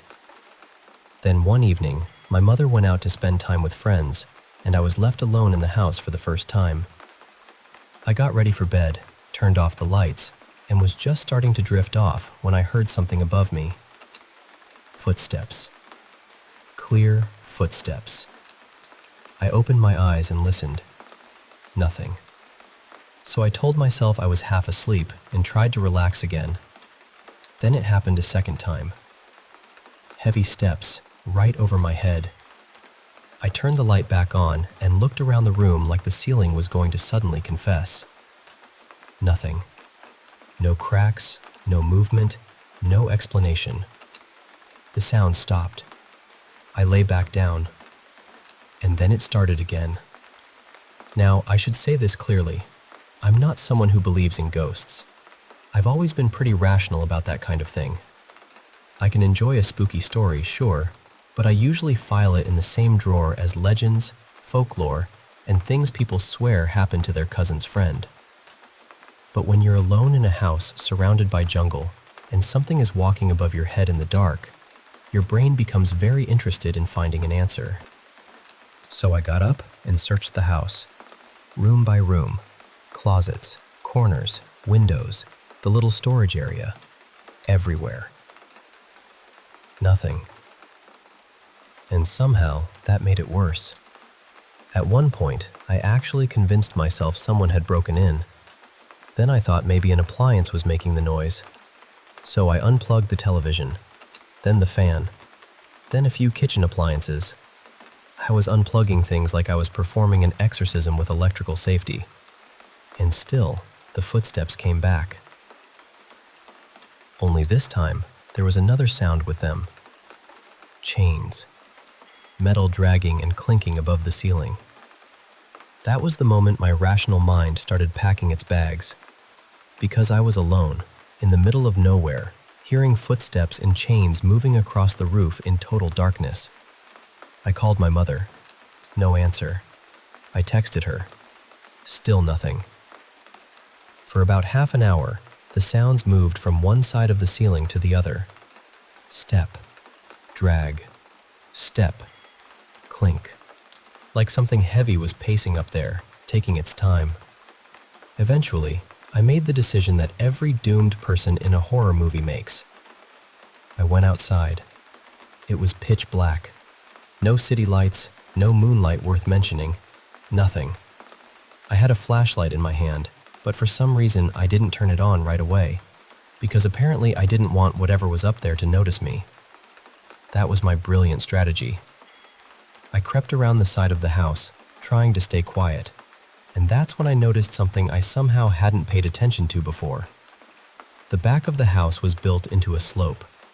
The ground rose up behind it, almost like the hill had swallowed part of the wall. From that side, someone, or something, could climb the earth and reach the flat roof pretty easily. So I looked up, and I saw two glowing eyes staring straight down at me. They didn't move. They just watched. Behind them was a huge, dark shape. Now, this is where a smarter person would have left immediately. A wiser person would have gone back inside, locked the door, and waited for daylight like a functioning adult. But I am not always that person. So I walked closer. Then I heard it. A low grunt. Then the sound of chains dragging again. The shape shifted backward. That's when I finally turned on the flashlight and aimed it up. And there it was. The biggest pig I had ever seen in my life. Not a cute little farm pig, not some charming countryside animal. This thing was enormous. A muddy, snorting, roof-walking beast. A full-blown pork colossus. For nearly 2 hours, I had been lying in bed, thinking I might be experiencing something supernatural, while this gigantic pig was casually pacing back and forth on the roof like it owned the place. What probably happened is that it escaped from somewhere nearby while still attached to part of its chain. It climbed up the slope behind the house, reached the roof, and either couldn't get back down or simply decided the roof had excellent nightlife. And honestly, that's why I still think about this story. Because when people hear something strange or see something they don't understand, fear rushes in first. And once fear takes the wheel, imagination starts painting monsters in every shadow. Sometimes the explanation is not paranormal at all. Sometimes it's much more ordinary. And sometimes it's covered in mud and built like a small car.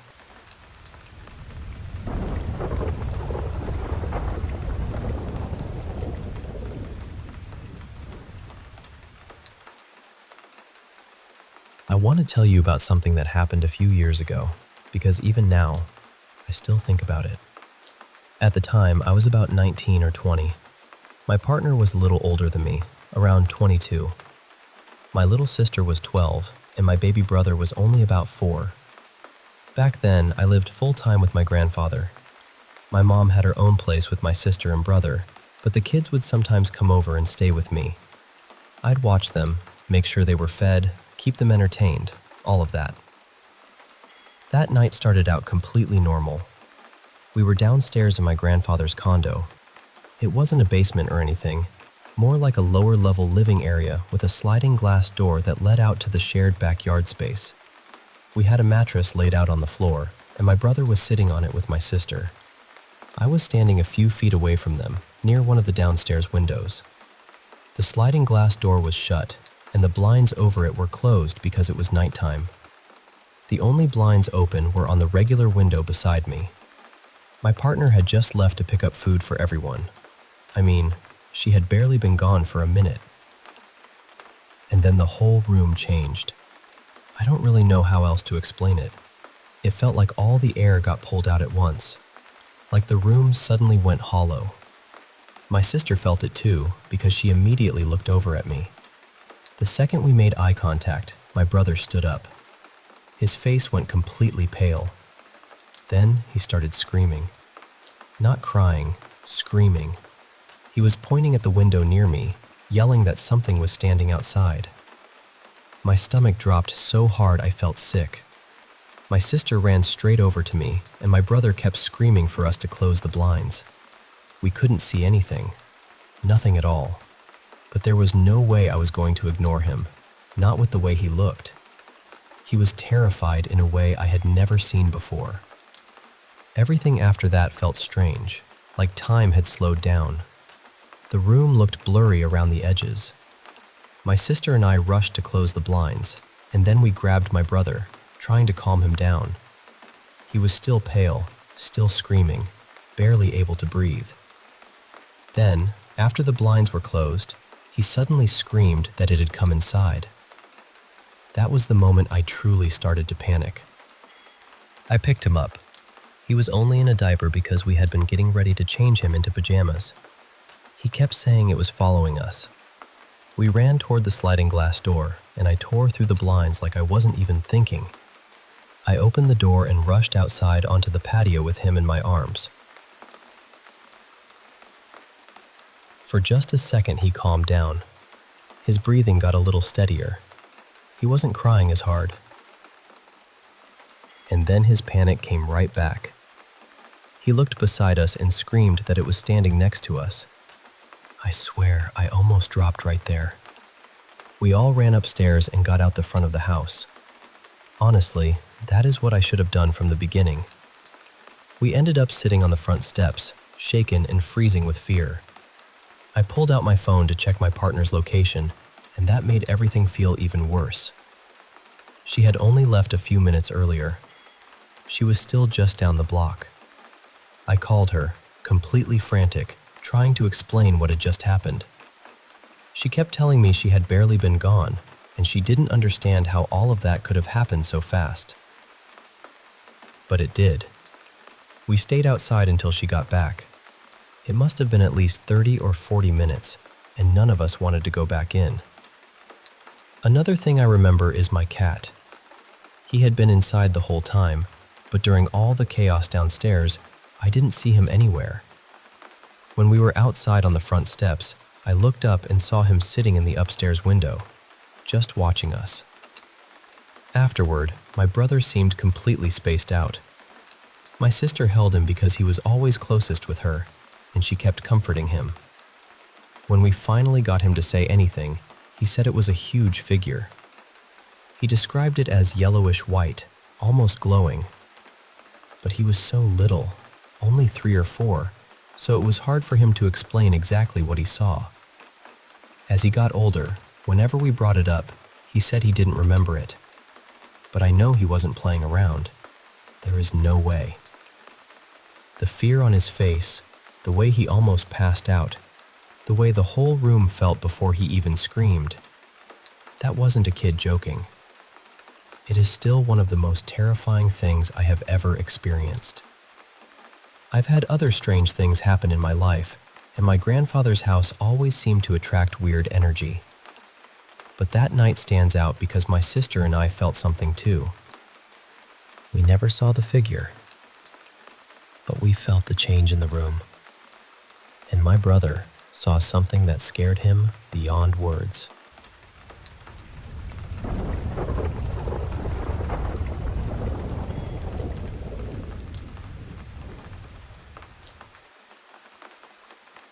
I've never really sat down and told all of this from beginning to end, but all of these things happened around the same period of my life, about 4 or 5 years ago, when I was living in this one house.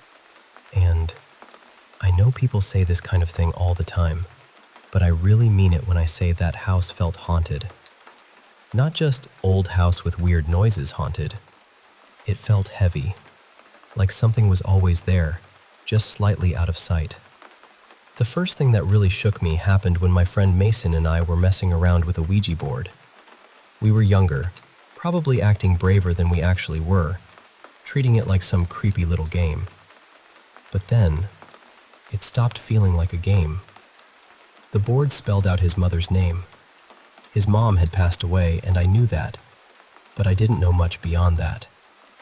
Then it spelled out Mason's name too.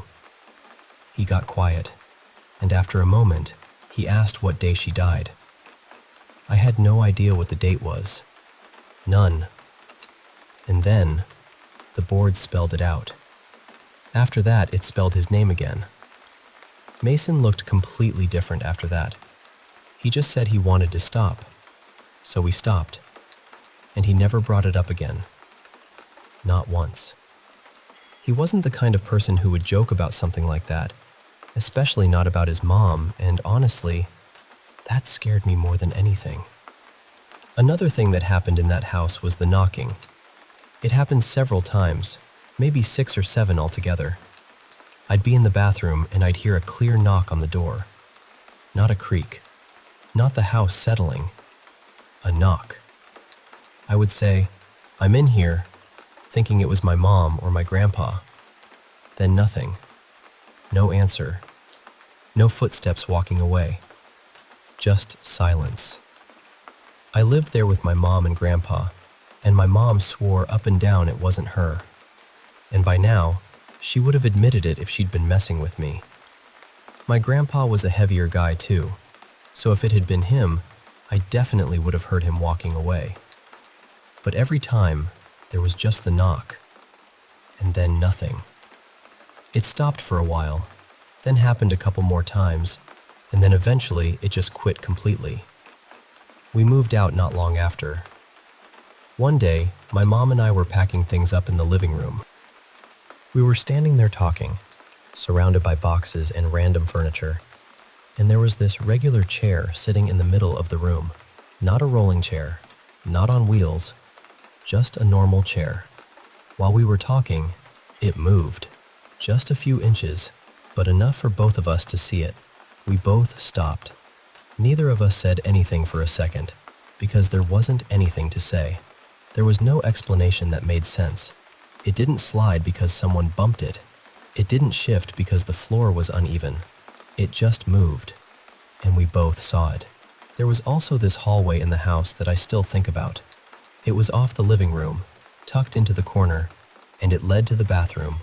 The washer and dryer were back there too, so it was just this small, plain little hallway. But something about it felt wrong. During the day, it was uncomfortable. At night, it was awful. Every time I came out of the bathroom and the hallway was dark, I felt this overwhelming need to run back into the living room. Not walk fast. Run. It felt like something was pressing down on me. Like the air in that hallway was thicker than the air anywhere else in the house. I never felt that way in my bedroom. I never felt it in the kitchen. It was only that hallway. And my mom felt it too. She agreed that there was something strange about that part of the house. It had this dark, suffocating energy. And I know that sounds dramatic, but that is the only way I can describe it. The last experience didn't happen inside the house, but it happened in the same town, and it still bothers me. My mom was doing deliveries for Walmart, kind of like DoorDash, and I was riding with her. It was getting late, the sun was going down, and we decided this would be our last order of the night. The item was a small pink instant camera. The address was way out on the edge of town, maybe 20 minutes away. As we got closer, the paved roads turned into a dirt and gravel road, and the whole area started feeling more isolated. Then, out of nowhere, I started crying. Not just tearing up, I mean sobbing. I had this horrible feeling come over me. It was sudden and intense, like every part of me was screaming that we needed to leave. I kept begging my mom to turn around. I couldn't explain why. I just knew that I did not want to be there. She kept driving because she still needed to deliver the order, but I could tell she was starting to get uneasy because of how badly I was reacting. When we reached the spot where the house was supposed to be, there was nothing. The picture in the app showed a nice house in an open area, but when we looked around, all we saw were dense woods and a dead end.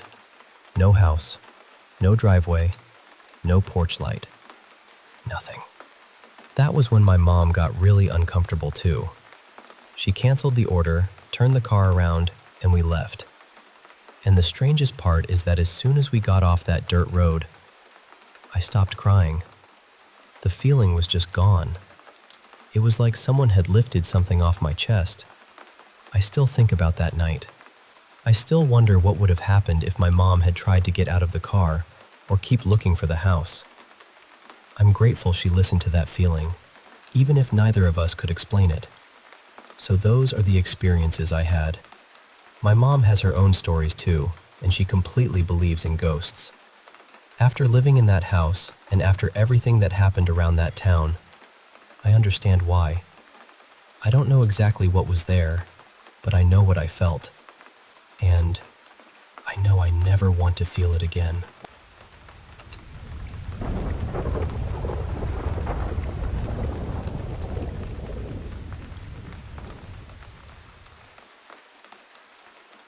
I have more than a few stories from my grandfather's house, and honestly, some of them still don't sit right with me. This one happened back in the summer of 2016. At the time, my mom had her own place with my siblings, but whenever I came to visit from my dad's house, she would usually bring us over to my grandpa's. I was 16, my mom was in her late 30s, my little sister was about 7, and my brother was still just a baby.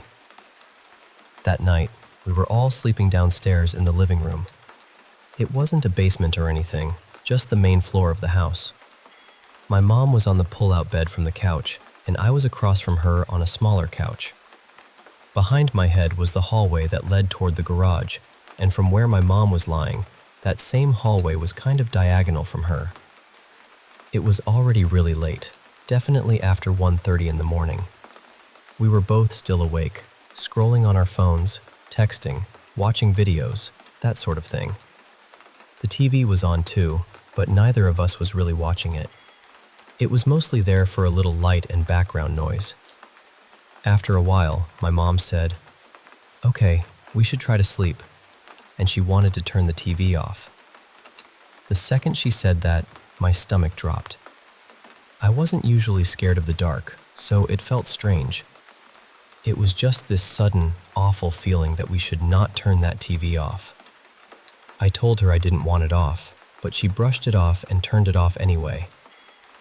So now we were sitting there in the dark, and I remember texting my friend, telling them I felt really anxious and that my mom hadn't listened to me. A few minutes passed. Then we heard it. A scream. And I don't mean a little noise, or something that could have been the house settling. I mean a full, top-of-your-lungs scream. I froze so badly I could barely breathe. I just lay there, completely stiff, and then I finally whispered, "Mom, what was that?" The scary part was how scared she sounded when she answered. That made it so much worse. She didn't know what it was either. She started reaching around to turn the TV back on, and before she could get it on, it happened again. Another scream. Once the TV came back on, we were both shaking. I kept looking over at her and asking, "What was that? What was that?" over and over, as if she somehow had the answer. I knew she didn't. I was just terrified and needed someone to make it make sense. We both agreed it sounded like it had come from right behind our heads. But that didn't make any sense. We weren't even lying that close to each other. There were several steps between us, and still, somehow, it sounded like it was right behind both of us at the same time. We kept the TV on for the rest of the night. I don't think I slept at all until the sun started coming up. My mom has never been the type to immediately deny something or try to explain it away just to feel better. That night, though, we didn't talk about it much because she didn't want my little sister or baby brother waking up and getting scared. The next day, we talked about it again, and we both said the same thing. It sounded like it was directly behind us. I still don't have an explanation for it. And around that same time, something else happened in that house. One evening, we were all upstairs having dinner at my grandpa's. Everyone was at the table, passing dishes around. No one was downstairs. Now, the door downstairs that led to the garage was extremely heavy. In colder months, it could slam if you didn't shut it properly. But in the spring and summer, the heat made it expand, and it was much harder to close. It almost never slammed on its own. You would have had to hold it wide open and let it go, and even then, it usually wouldn't slam that hard. But while we were all sitting there eating, that downstairs garage door slammed so hard the whole table went quiet. Everyone looked at each other. Even my grandpa, who usually ignored anything strange that happened in that house, looked concerned. I ran downstairs to check, and of course, nothing was there. The garage was open, it was summer, and there was no reason that door should have slammed like that. That house had so many moments like that. I've had experiences there, in other family homes, even strange things as a kid that involved sleep paralysis and one of my older cousins, Mara. I'm 25 now, and thankfully, over the last few years, everything has mostly died down. I'm grateful for that. But I still like sharing the stories, because I know what happened, and I know I wasn't the only one there for some of them. And to this day, I still don't have an explanation.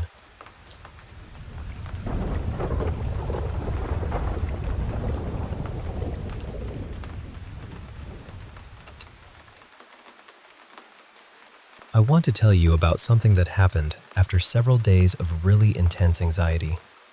It was the kind that sits deep in your stomach, that heavy, sinking feeling you can't quite shake. My girlfriend and I had both been barely sleeping. Over the course of 4 days, I had maybe gotten around 10 hours total. She came over to my place because she wanted to physically be there, just to help me settle down enough to sleep. And then she was planning to go home. But right before I finally drifted off, something happened. My whole body suddenly locked up. It was this violent muscle spasm that made me tense from head to toe, and at the same time, this wave of fear just flooded through me. It honestly felt like someone had grabbed the center of my back, right along my spine, and squeezed. I was wide awake after that. It scared both of us badly. There was no almost asleep anymore. The room felt wrong, and I felt completely rattled. Then, out of nowhere, I got better. I don't mean gradually. I mean it was like something just lifted. My energy came back. My head cleared. I didn't feel exhausted anymore, even though I should have been completely wrecked. I felt like myself again. She noticed it too. We just stared at each other, both trying to understand what had shifted. It was one of those moments where neither person has an explanation, but both people know something happened. After that, we decided we were going to leave and go to her house instead. She went out to the car first while I stayed behind to grab a few things I had forgotten. Later, she told me that while she was sitting there waiting, this awful feeling came over her. She said she suddenly felt sick and unsettled, almost the same way I had been feeling. That was when we both started thinking that maybe something had been trying to latch on to us. Maybe it was feeding off the anxiety, or maybe our fear made us easier to reach. I don't know.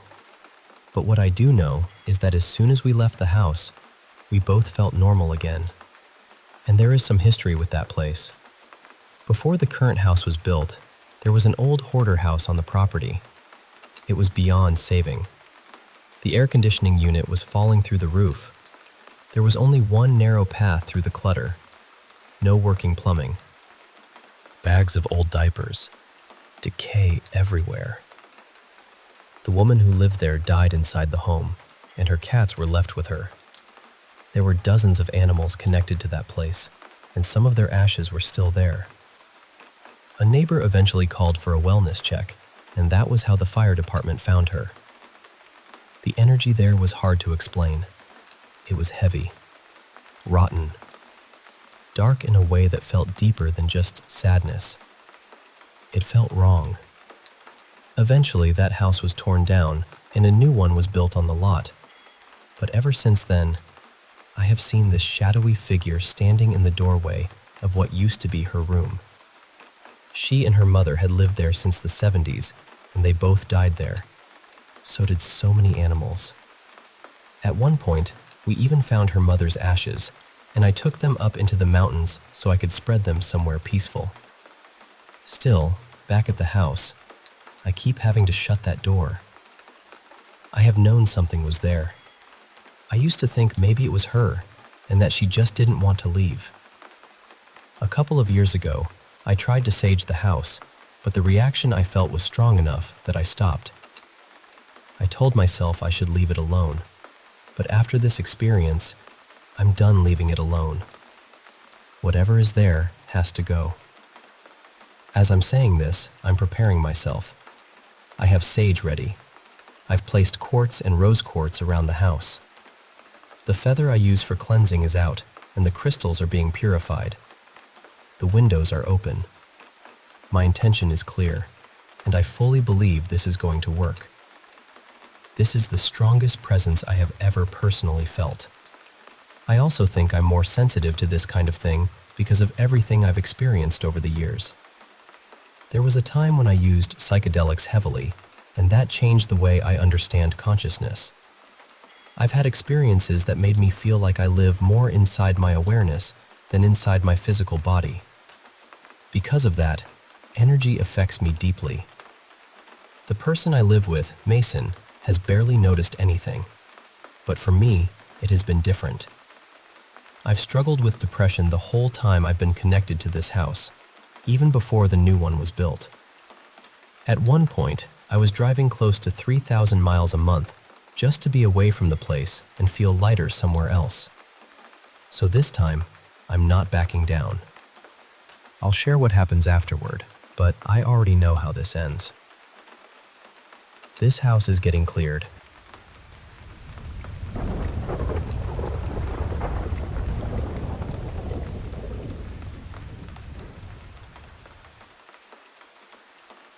I guide soul journey sessions where people go deep within themselves and connect with their higher self.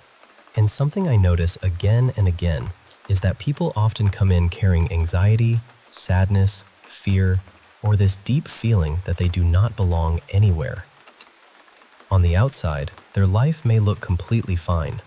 They may have a home, work, relationships, all the things that should make life feel stable. But inside, they feel empty, restless, scared, and many times they do not understand why. What I have learned through this work is that the reason is not always from this life. I had a session recently with a woman. I will call her Helena. She came because she felt anxious almost all the time. She was depressed, afraid of being alone, and she had this painful feeling that no place ever truly felt like home. When she went into the session, she found herself as a little girl. But it was not this lifetime. She was in another life, maybe a couple 100 years ago. Her name in that life was Melina. She was about 6 years old, barefoot in the grass, wearing a faded green dress, holding a small cloth pouch filled with stones and little forest treasures. She was lost near the edge of a thick woodland not far from her village, and she was terrified. There were wild animals in the forest. She had run away from home after feeling hurt and misunderstood, and now she did not know how to get back. As the session opened more, we saw the rest of her life. At 24, she married a kind man, but she did not truly love him. She married him because it was expected. It was what her family wanted. It was what women did. Later in life, her mother passed away, and Melina carried so many words inside her that she had never said out loud. Her husband eventually left, and she raised her children mostly alone. She lived a long life, but it was a hard one. By the time she died, she was old, thin, poor, and deeply tired. Then, in the afterlife, her husband came to her, and he was not angry. He told her he had loved her. He told her he forgave her. He wanted her to know she was not bad. She was not broken. She had only been doing the best she could with the life she had been given. The guilt she had carried was not really about him leaving. It was about marrying him without real love in her heart, and he wanted her to finally let that guilt go. Then her mother came forward too, and Melina told her mother, "I love you." Words she had held back for an entire lifetime. So what does this have to do with Helena's anxiety and depression in this life? Her higher self explained that Helena was still carrying the memory of separation, leaving the village as a child, losing her sense of safety, losing family, entering a marriage without love, losing her mother, being left by her husband, dying alone. Each separation had left a mark in her energy, so when she came into this life, her body remembered. It remembered being alone.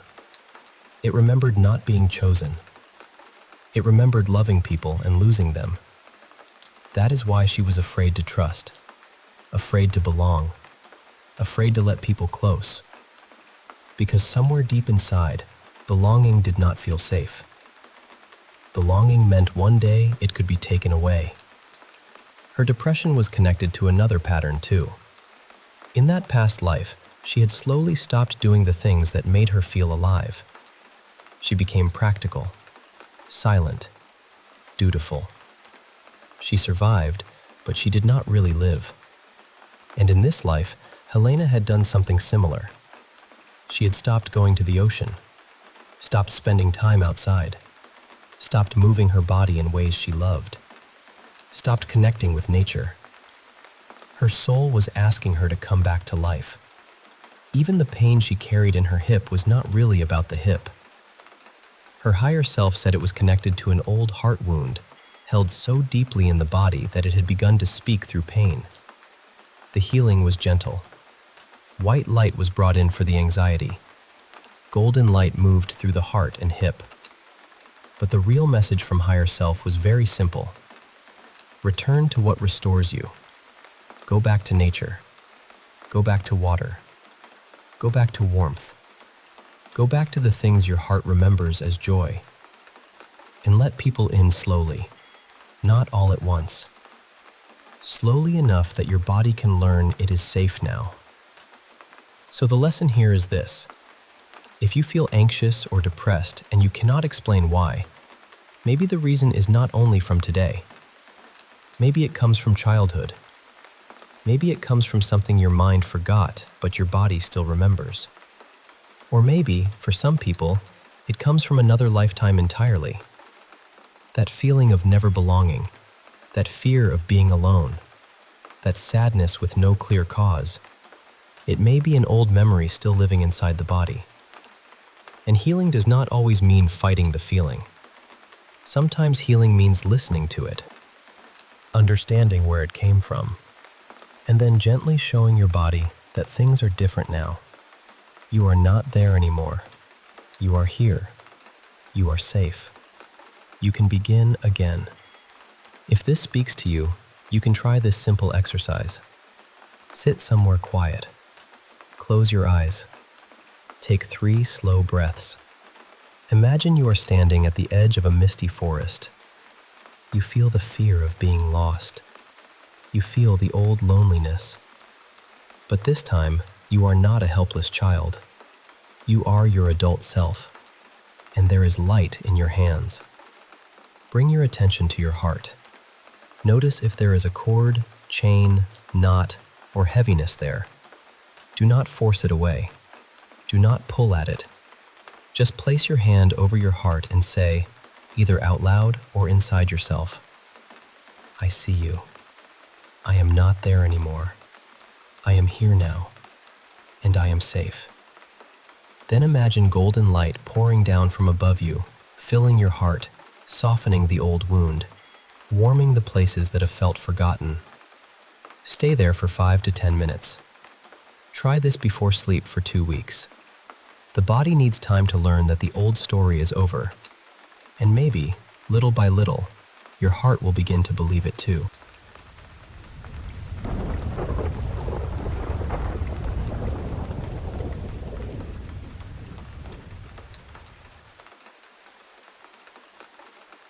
I was younger when this happened, and even now, thinking back on it gives me this strange, unsettled feeling. I know it may not sound like the most dramatic, scary story, but it scared me badly enough that I still remember the little details. And honestly, I've never had a proper explanation for it. It was a school night, sometime in the evening, and I remember my parents calling me to go brush my teeth and get ready for bed. Before I left my room, I put my tablet, my wired earphones, and my phone on my desk. I can still picture it clearly. I stacked them near the front left corner, but not so close that they could just slide off on their own. When I came back, the earphones were still plugged into the tablet, but they were hanging off the edge of the desk and touching the floor. At first, I didn't think anything weird had happened. I figured maybe the wire had pulled things a little, or maybe someone had brushed past the desk and knocked them without noticing. So I picked everything up and moved it. This time, I put the tablet, earphones, and phone right at the back center of the desk, pushed up near the wall. I remember thinking that there was no way they could fall from there. It felt secure. It felt done. Then I went to bed.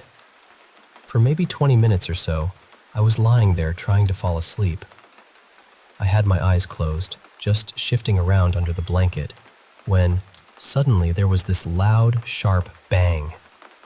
My eyes opened immediately, and I just froze. The room was dark except for a bit of light coming through the gaps in the curtains, and in that dim light, I could see my phone lying on the floor. It wasn't next to the desk. It was much farther away, closer to the wardrobe across the room. That was what scared me most. It hadn't just slipped down. It looked like it had been thrown or knocked with force. It landed on a rug, too, but somehow the sound was still loud enough to make my dad come running. A few seconds later, I heard my parents' bedroom door open. The hallway light came on, and then my dad stepped into my room, asking what I had done to make that noise. I remember getting out of bed and pointing at the phone, trying to explain that I hadn't touched it, that it had been on the desk, that it shouldn't have been able to end up there. I was so shaken that my parents brought me into their room for a while. I sat with them for about an hour, trying to calm down. I remember crying while I explained it, because I knew how strange it sounded, but I also knew exactly what I had seen. Eventually, I went back to my room, but I kept a light on. Nothing else happened that night. Nothing moved again. No more noises. But the whole thing still bothers me, because no matter how many times I go over it in my head, I can't work out how my phone ended up that far from the desk.